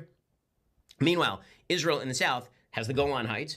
And anybody, by the way, who thought that it was a good idea for Israel to give up the Golan Heights, yeah, you're an idiot. Okay, it's a good thing Israel has the Golan Heights. Otherwise, you'd have Sunni terrorists sitting up top over the Lake Tiberias and firing down into the valley in Israel. Okay, so Israel controls that area. They've been moving up into their own buffer zone over at Mount Hermon, which is in Syria. It's kind of the strategic height of the region. Okay, meanwhile, again, you have the Syrian government, which has now abdicated. They are turning over control to this rebel alliance. Unclear exactly what's going to result. Because, again, you still have all of these players on the ground who are fighting one another. They may be united against Assad, but now Assad is gone. So Assad's family is out. The rebels, again, arrived in Damascus. Meanwhile, you have the Kurds who are still controlling a large swath of territory. What does it really mean? It means that Russia is weak. Iran is weak. These were paper tigers. And their attempts to invade Ukraine and invade Israel, respectively, those went really poorly for them. What you are watching is the complete collapse of the Russian-Iranian alliance. And then do you have also his tweet of the meme or whatever it was about, like, I don't know if I told you to pull that. Do you have it? Oh, here it is. Okay, so he tweeted this. Sinwar dead. It's just basically F around and find out. And he's showing a chart of this is what's happened since October 7th. Sinwar dead. Hamas destroyed. Nasrallah dead. Hezbollah destroyer. Assad regime falls. Iranian air defenses gone. Your take on that, Scott? Well, I mean, this guy, as we were talking about before the show, he started his career defending Iraq War II. You notice how he just throws in there, well, okay, Iran still has some influence in Iraq. Uh-huh. Yeah, okay. It's the Shiite crescent is this unbroken chain. We finally broke it. Well, why was it an unbroken chain? Because of Iraq War II put Baghdad in the Shiite column, made them that much more powerful that now they have to resort to supporting bin Ladenites to overthrow the Shiites. Yeah. And he doesn't see the problem in that because he's I think it's quite frustrating, and it would be something that I would love to debate with him. His allegiance to Israel, I think, is something that is worth having a conversation about because, when you are making the argument there that Israel getting involved here is a good thing. And, now they're striking at targets because they're going to prevent this chemical weapons, but you're leaving out all of the lead up to there, which is Israel gave these people the power, right? Oh, by the way, I have another present for you. Ooh. This is my last book, Enough Already. Time to End the War on Terrorism. Thank you very much. And it has in there, of course, this whole story of the clean break in the Iraq War II and how it led to Syria. And included in there is a section called 3 Fake Sarin Attacks. The first big one was 2013, which almost got Obama to invade in 2013, but he backed down, thankfully, in August and September 2013. And then in 2017 and 18, in April of 17 and 18, there were 2 more big fake ones, Khan Shaykhun and Ghouta, both of them also fake. Donald Trump fell for them both times, but at least luckily only engaged in limited strikes in retaliation. Right. Although he claims he wanted to kill Assad, and James Mattis also says it, he stopped him from assassinating Assad then. It's crazy. Because he's very much under the control of the Likud. Yeah. As much as we needed Ron Paul, we got Rudy Giuliani, I'm afraid. And honestly, I'm glad that you brought that up, because that is what I find to be just so mind-boggling to me, is that how can you use, as a person who supports Netanyahu, to present an argument as Ben is doing, as other people who support Bibi Netanyahu, they have a relationship, they're friends, fine. But if your argument is like, we're stamping out terrorism, and you leave out to your public and your listeners that no, actually Israel funded terrorism. Like, we funded all those terrorists until we got what we wanted done, which was the fall of the Syrian regime. And now we're basically saying, like, this is a good thing. This is a great thing. And yeah, some Christians are going to die in the process, but it's totally understandable that essentially Israel is going to move in, which they did in 4 seconds. You want to bring up Alex Jones's tweet, you guys, if you have that. He writes, Al-Assad is not laughing now. Oh wait, it's actually not this one. I'm looking for the tweet where he just talks about how Israel instantly invaded. I think I retweeted it if you want to pull it from my wall. But Isn't he the same guy that said that Israel should carpet bomb all of Gaza with Moab but bombs? this is what's fascinating. He's completely changed his position now. Come on. And I don't know. But people are noticing that Alex Jones has completely changed Whatever's more profitable, I guess. I don't think it is profitable exactly to be speaking against the Likud party. I don't think it's profitable at all. It's usually how you lose your job, you lose your sponsorships, it's how you get attacked in the media when you start speaking the truth about what Israel's doing, which Not is in his corner of the media. You don't think so? No. Yeah, well, so maybe, who knows? I can't assign any motives to him, but what I can say is that he did point out, he's like, okay, so now Israel's moving in instantly, like they were just waiting for this. No, this is coordinated. This is coordinated. After he said that Netanyahu should kill every last Palestinian in Gaza. I didn't hear him say that. That's despicable. He said he should carpet bomb the entire place with Moab bombs. So that's very shocking to hear that. I don't care what his facts or opinion about anything. Wow. I'll have to look for that, because I honestly had never heard him say that. Makes him worse than Bill O'Reilly, right? That makes him as bad as he when did he say possibly be. Right after October the 7th. Yeah, the rhetoric that was coming out of there is people just wanting to see Palestinian genocide. Back to your question about the lobby. Yeah. Money. Yeah, there's some blackmail, but it's all about the click, cha-ching, Yeah. And here's my question to people that are under this delusion and what I call the Schofield Bible spell, who think that their Bible instructs them to support the Likud party. It's just crazy. It's just to say it is mind-boggling. Like, God's going to bless me if I bless people that are murdering children. The gayest city in the entire world is Tel Aviv. Like, God's going to support me if I just support, as if any person can't just move in there and take over and make it whatever they want to do, which is exactly what's happened since 1948. But I just don't understand how you do not arrive at the conclusion that to be a Judeo-Christian basically means that they get to turn the other cheek when Christians are attacked all over the world, but you better get down and serve all of the interests, not of the Jewish people, of Israel. We're talking about Israel, and we're talking specifically about the Likud party, right? Because they've been at war. The parties don't agree with what's happening. Again, and I want to be clear, we're showing you articles that are in Haaretz. These are Israeli newspapers. People in Israel are protesting. So not only should we not cast a wide net and blame it on American Jews, we shouldn't even cast a wide net and blame it on Israeli Jews. It's not fair, because they are saying he's a monster, he's a terrorist. They thought that he had something to do with the assassination of, can't think of the former prime minister's name that got assassinated in Israel. But Rabin. Yes, Rabin. By a Netanyahu fan. By a Netanyahu fan. They thought that he had something to do with it. They have been calling him a gangster and a thug forever. Your media is just not covering it. You're not covering the fact that Israel is split. Israelis are split on what is happening. But anyways, it makes me very angry, because it is not allowing us to have a real conversation. When people say these ridiculous repeat lines like, Israel is the only democracy in the Middle East. What? Yeah. Well, half the people have no civil rights or liberties whatsoever. Yes. But yeah. Why do they say that? It's like, how can you say that? Well, and then Candace, they used to let say, me ask you about like, the Bible, because you know a lot more about the Bible than I do. And I know it, I've heard it quoted because, you know, I listen to San Antonio radio a lot. I know they talk about this a lot. Cornerstone Church is down there.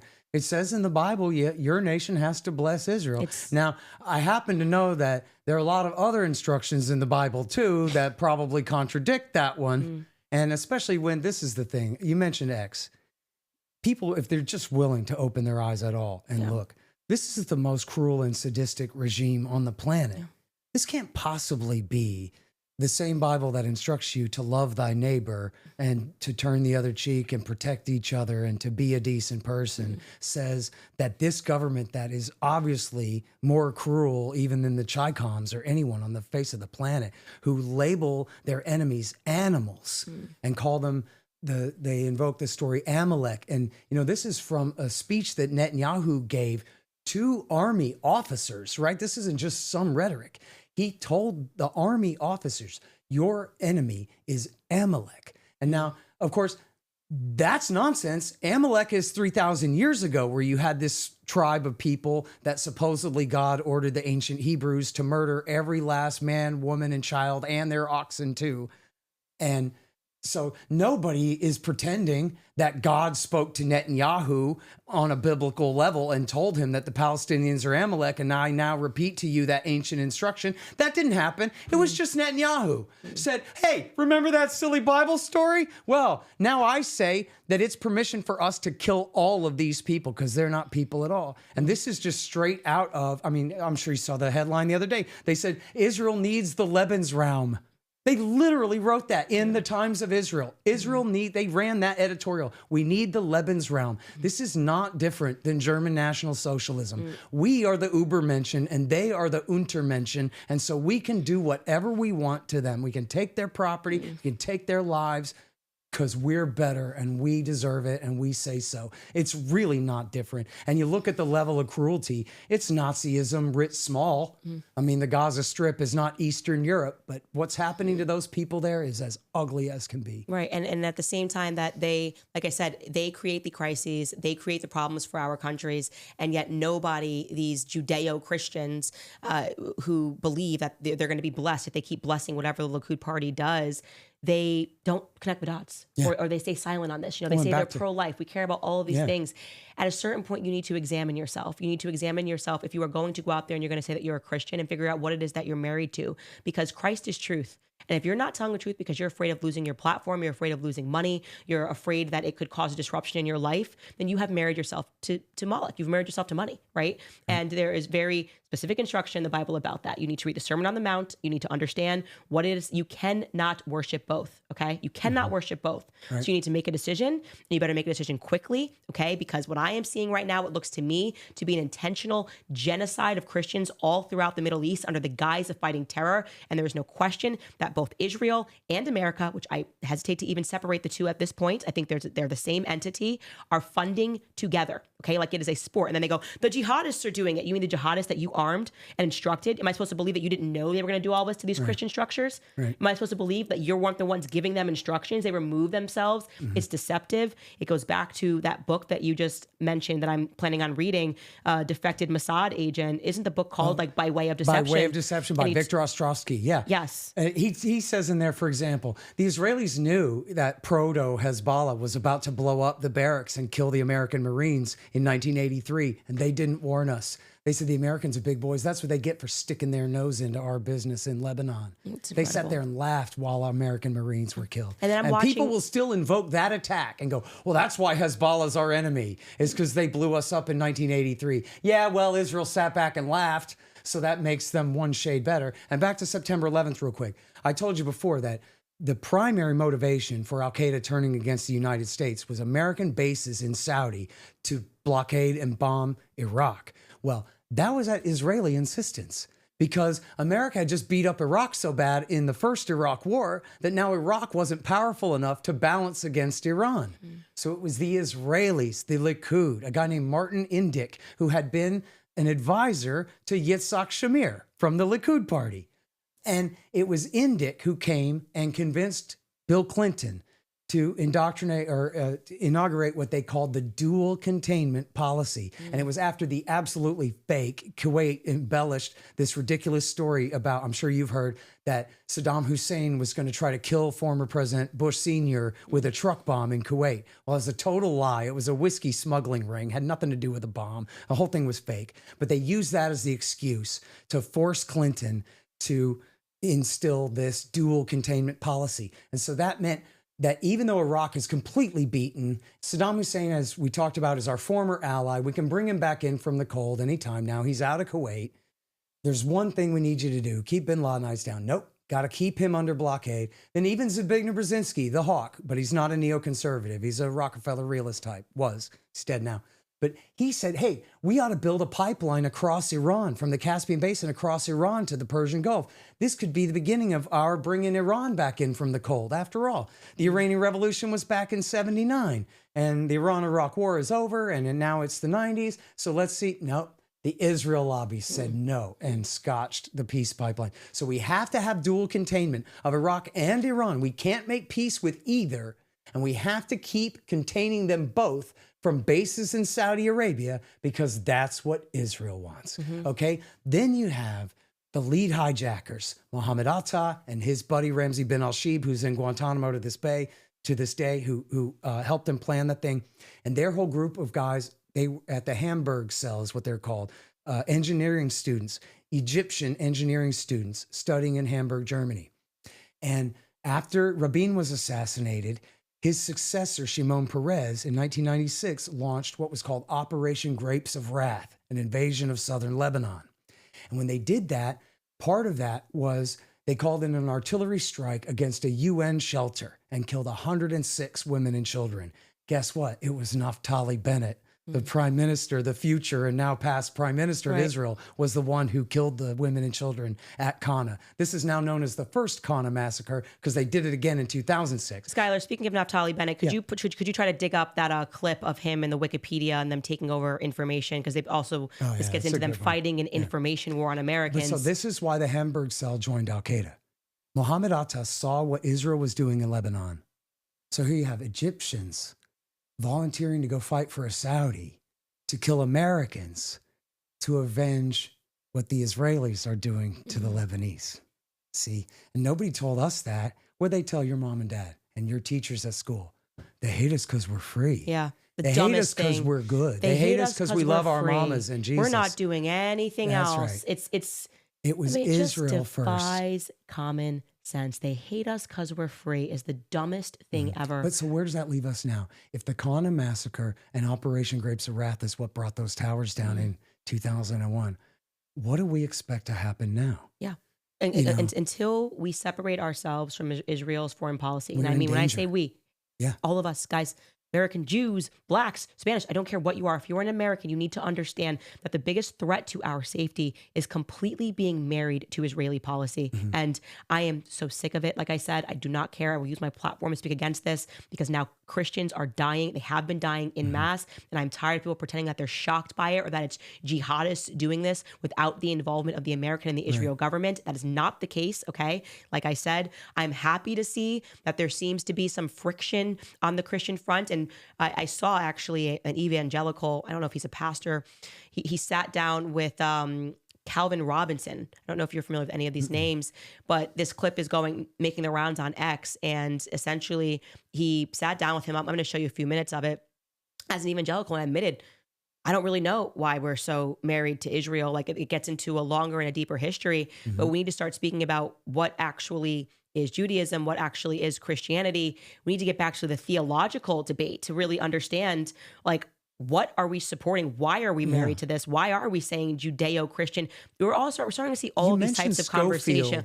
Was he one of the 12 disciples of Christ? Or who was he exactly? Exactly. A man who was funded by the Zionists. And that became the most well-read Bible. It is the had the biggest impact ever. He was funded. This is the red writing in the margins, Yes, right? which Anybody tells with a them how Bible? to read their Bible, and which tells them that as long as they let Israel do whatever they want, then you know what? Everything's going to be fine and it's going to be great. And so Israel just has to do whatever they want. How cynical can you get to manipulate people through their Bible that way? It really is. And they don't know. They don't know about the Schofield heresy. They don't know, but he was funded by Zionists, the Lotus Club in New York, which was a Jewish Zionist club in New York. They don't know that he then went to Switzerland. I mean, common sense. You can't write notations for an entire Bible in 2 years. Who wrote this is the question.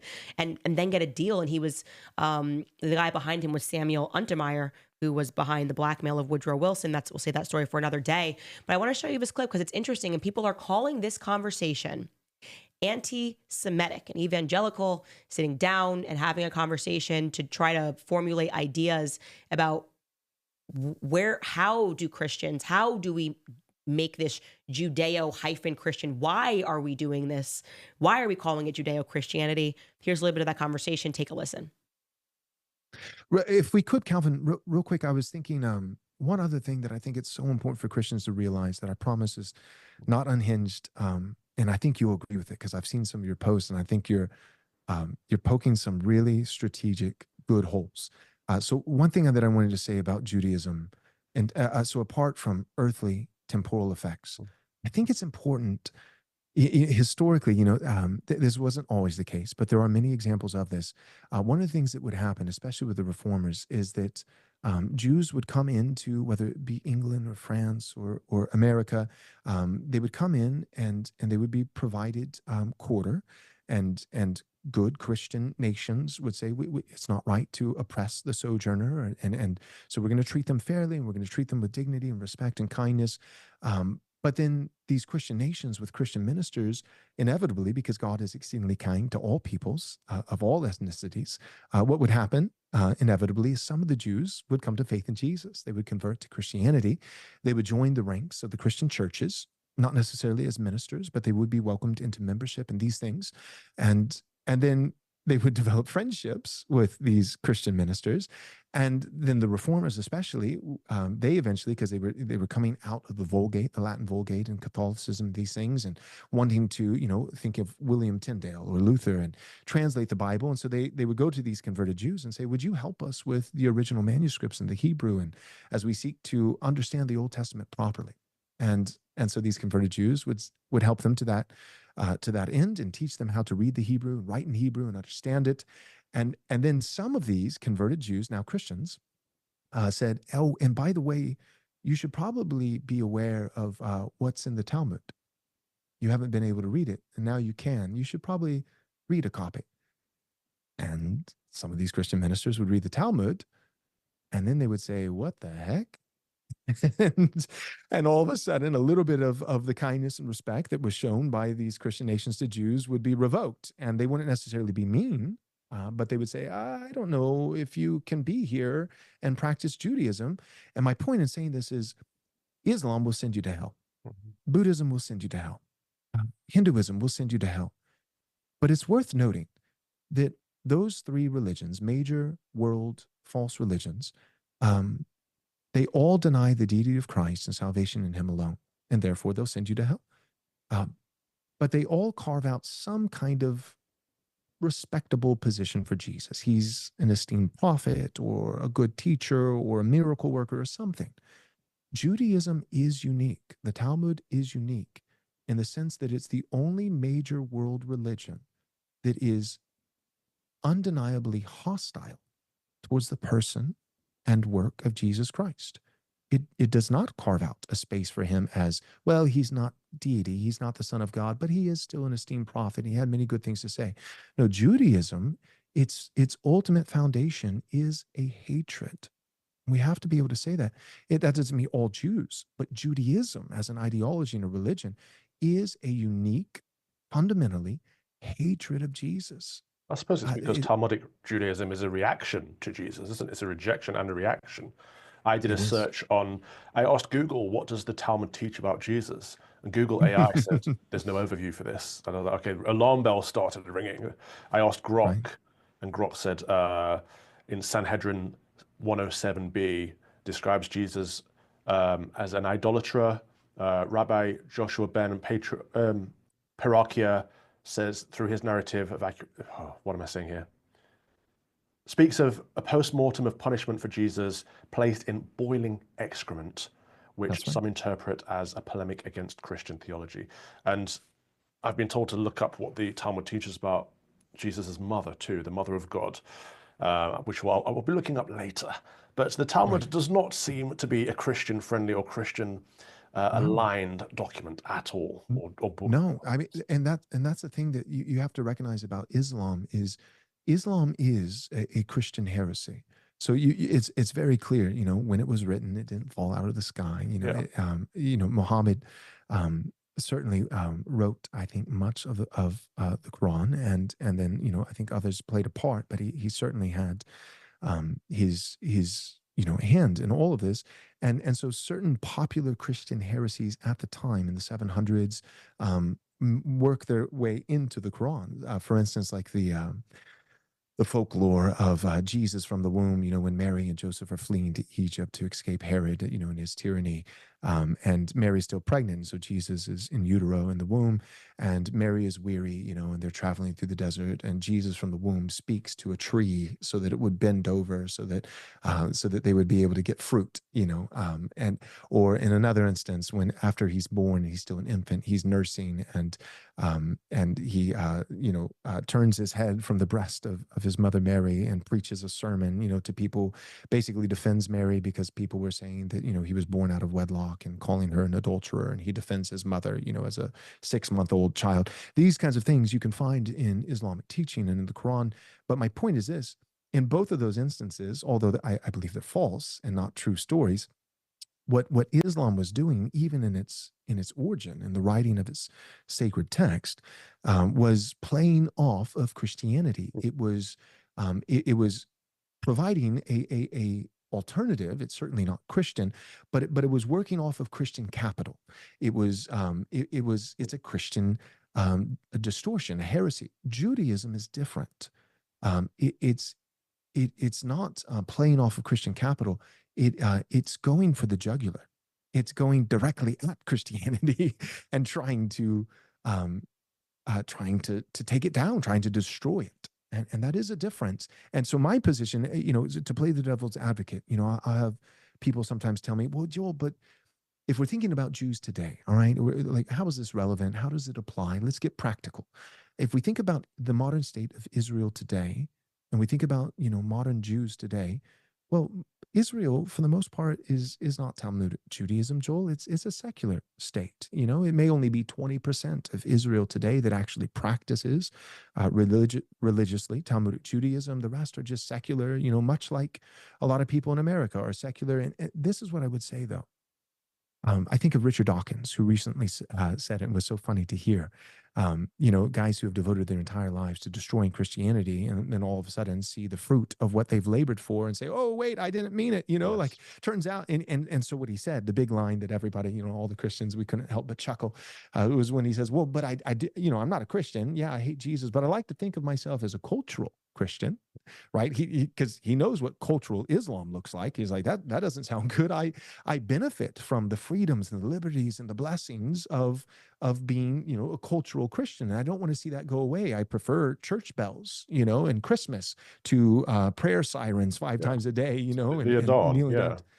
Exactly. And so he's saying these things. And so here's my point. Even Richard Dawkins, a known atheist, recognizes that there is such a thing as, even though there may only be, let's say there's only 40 or 30% of America's actually practicing Christians or regenerate Christians in the true spiritual sense.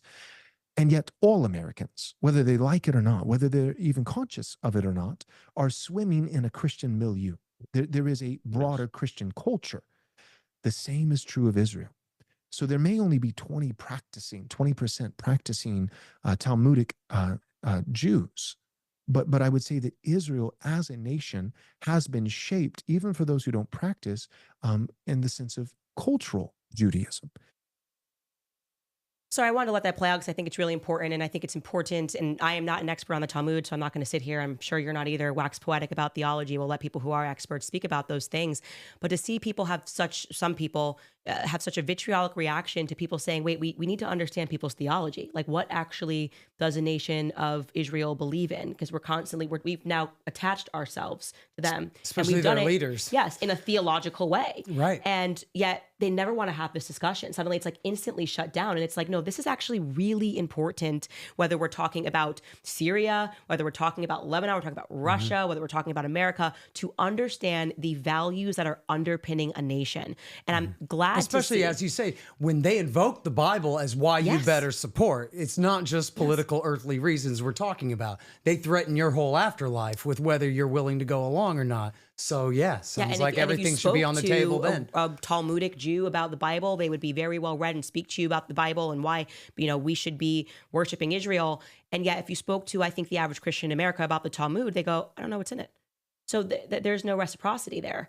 And I think it is important to further those sorts of conversations. We're starting to see that crack now, but really just wanted to say to people, and we're going to keep talking. I'm just going to read one more ad, but just as a reminder to you that anyone that is shutting down your right to speak, to understand, to ask questions genuinely because you don't know things, like I genuinely am not a scholar of these things. I didn't major in theology. Usually it's because they have something to hide. There's something dishonest there. And I think now we're starting to see Americans ask that question, which is like, you're saying you're a friend or ally. Every time we ask a simple question or launch one critique, you're out to ruin our lives. This doesn't feel friendly. With friends like these, who needs enemies? Anyways, you guys, we are talking purely here, which reminds me of PureTalk, because most of the time when a company says free, what they really mean is see the fine print. There's no shortage of ads from the big wireless carriers offering the latest iPhone for free. But if you look deeper, you'll realize to qualify, you need to trade in your phone valued at $1,000. You also need to be on the $100 a month unlimited plan and pay $35 activation fee. That's a lot of money for a free iPhone, so do not fall for it. But PureTalk, my cell phone company, has a better option. You'll get a brand new iPhone 14, which has all the bells and whistles that you need. Plus, you'll get unlimited talk, text, 15 gigs of data, and a mobile hotspot, all for $50 a month. That's half the price of the big guys. And you get a new iPhone powered by America's most dependable 5G network. So go to puretalk.com/Owens today. Switching is easy. Plus, when you go to puretalk.com/Owens, you'll get an additional 50% off your first month. That's puretalk.com/Owens. PureTalk, America's wireless company. Okay, Scott, wrapping this up. I know we're going long here, but I think this is really important. Where do you see, now that these conversations are happening, I will say, I think the older generation will forever be married to Israel. It's ingrained in their mind. They will forever hate Russia. Think Russia's the enemy. I'm going to get you back so we can talk about Russia. And just again, reminding you guys of his book here. Dave Smith said is an absolute must read, but Dave Smith sent it to me last week, so there's no way I could have read it that quickly. But it is called Provoked, and the subtitle here is How Washington Started the New Cold War with Russia and the Catastrophe in Ukraine. So in terms of the boomer generation, okay, married. We're seeing something different though. Gen Z, millennials, we're starting to ask questions about this relationship with Israel. We're starting to ask questions about why Bibi Netanyahu is saying he's going to pass speech laws, which is another crazy thing. Like, you are a neocon if you do not say this is wrong. What was passed in Florida chills speech. It is wrong that he is saying that he's got these politicians in his pocket. It is wrong that they are shutting down speech on college campuses. It was wrong when they were doing it to conservatives. It is wrong when they are doing it to kids that are pro-Palestine. And for those that are pretending that they're all Hamas supporters, that's ridiculous. That is the exact same tactics that were employed by BLM when they said that any person that stood up to them was a white supremacist. It's crazy. Okay. No, people that supported and backed the blue were not white supremacists. They're people that had skin in the game. Their dads were officers. Their husbands were officers, and they backed the blue because they knew that those officers were risking those lives. The media said, no, white supremacy is back. Same thing if someone says, hey, it's sad that a Palestinian child died. They're like, you're a Hamas supporter. No, my name's not Bibi Netanyahu. I'm not a Hamas supporter, but I am a true Christian, and I'm not going to sit back idly when innocent lives are being lost. But anyways, going back to my question, what is your take on the direction of America, the Israel alliance, Trump in office, all of it? What do you think is going to happen? Well, I say let's squabble. I mean, the Democrats just got completely beaten down. I mean, not that they're gone forever, but their cultural hegemony that did last through Trump's first term is now crushed, right? The wokeists, the cancel culturists, the Democratic Party they're just on the outs. So I say, one, hallelujah. Oh, what a relief. And two, now let's have us a big old civil war on the right. Now, I'm a libertarian, and we're nominally part of the right. We're certainly capitalists and gun owners and patriots. And there are many people on the right who are sick and tired of our Israel first foreign policy. You mentioned evangelical Christians. 20 years ago, they promised everybody, if we just support the war in Iraq, you get raptured up to heaven in your body. Well, that didn't happen. John Hagee is a blasphemer and a false prophet. He was lying to your mom and dad back then. Y'all are still here, or die the old way. None of the magic that they promised. Get it, Candace? Middle East, right? It's prophecy coming true. That's all you need to know is we're talking about east of the Mediterranean somewhere. So it's just like the Bible. But it was all a lie. And so people who live through that, they know it and they resent it. And so evangelical support for Israel has fallen off a cliff when it comes to the young. The old people, as you say, they're stuck on TV and what they used to know. They don't know anything. Yeah, exactly. Yeah. You and I are watching the way, I went to my folks' house. Watching the kids be blown up, so it's kind of hard not to believe your own eyes. I went to my folks' house and they're watching PBS NewsHour, and and this is like 9 months later, and it's like, oh, the poor Israelis and what they went through that day. And I'm like on my phone, literally, I'm looking at a kid torn to shreds in Palestine. And I'm going like, I'm sorry, dude, you guys are just married to this boob tube. But for the rest of them, I mean, what are they going to do? And I'll tell you, the change came, and this goes to your censorship point too. The change came in 2014. They do this every once in a while. They call it mowing the grass. They just go in there and slaughter the poor Palestinians. Yeah. And in 2014, that was the first time that the American people overall sided with the Palestinians. And it was because of 3G and 4G phones showing people what was happening in the Gaza Strip. And because of, even at that time, before the worst of the algorithm changes, Facebook and Twitter would show, and this is old Twitter, they would show what was going on, hashtag Gaza under attack and whatever. And people were looking at that and just seeing these poor Palestinians being just absolutely mercilessly bombed to little pieces while the Israelis pretend that they're the victims. And it just didn't work. It all just fell so flat. And that was a big part of why they panicked and decided that they had to take control over social media. Only now they've lost control of it again in the form of X, at least. Well, now ADL said we're going after TikTok, and they did. They are bragging about what they did. That's all about China, Candace. Sure, it's about China. And it's like when you get to the point that you have to start suppressing speech, it's because you can no longer win the battle of ideas. And that's where we're at right now with Israel. They're talking about suppressing speech, getting people fired, trying to just shut down the conversation. Because what they're doing is wrong. And any decent person could tell you that. Simple as that. If anybody out there listening, if your mom and dad could see what you're seeing on your phone all day, they'd be with us on this. And now I want to invoke this too, because as a libertarian, I'm totally bulletproof on this. I'm an individualist. I can't be a collectivist. I'll explode or something. It doesn't work. But conservatives can be kind of commie sometimes. And so I would urge people, everyone, to discriminate. And I don't mean against people. I mean between people.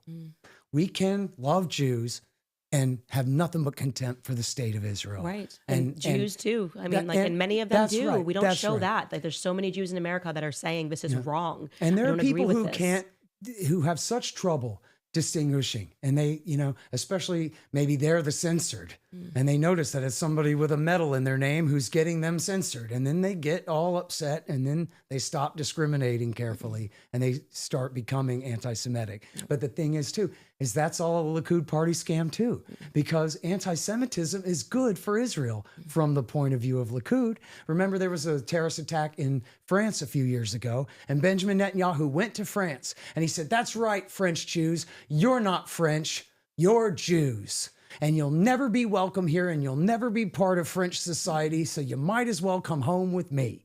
And they all were like, "Shut up. What are you talking about? We are too French, and we are not Israelis. And how dare you come and do this to us?" But to Netanyahu, he doesn't care. To him, it makes perfect sense. If he could, put money directly into the Aryan nations, he probably would, in order to make American Jews frightened so that they'll make Aliyah. That's what he's doing. That is Israel. exactly what they're doing by not telling the full narrative and constantly keeping them fearful, like BLM did with Black Americans, not telling you a full narrative, constantly keeping you fearful. It's because they're trying to marry you to something other through your identity. Identity politics sucks. I will never support it. Scott, I'm so grateful that you joined us today, giving you guys a couple of his books, Enough Already, Time to End the War on Terrorism, one that he recommended Founded, Reclaiming the American Right, which is written by Justin Raimondo. And lastly, this is the big one that Dave Smith says is an absolute must read, Provoked, How Washington Started the New Cold War with Russia and the Catastrophe in Ukraine. We are going to have him back in the new year to speak specifically about Russia and Ukraine. We were supposed to do that today, actually, but then I'm just too fired up about Syria and just the amount of people who are pretending like we weren't behind everything that's happening. But I want to say this in conclusion, you guys, please pray for Christians, genuinely support independent work. You guys know you can support us on Locals. We are not monetized on YouTube because an account named Awesome Jew led an assault to make sure that I got demonetized because censoring speech is the only way to go. But, you know, one of the most prominent political voices in America by any measure. And you can't be monetized on YouTube. Yes. Now, I can see them getting away with that for a minute, but they just got away with that permanently, and that's just how it is. It's unbelievable. Yeah, because they attack your money, your financials. But like I said, I'm happy because I know that God gave me the platform that I have, and for people to watch it happen is important. It's important for them to hear what I say, to listen to this episode, and to see the media respond to it, because it further fractures their relationship with the media, and they will recognize actually who's the bad guy in this scenario, because it doesn't really sound like Candace. She's advocating for life. She's advocating for national sovereignty. She's saying that innocent Palestinians shouldn't be murdered, and she's losing her whole life over that. I'm okay with that. I give everything to God, and I'm grateful for it. You guys can't wait to read your comments. We will see you guys tomorrow.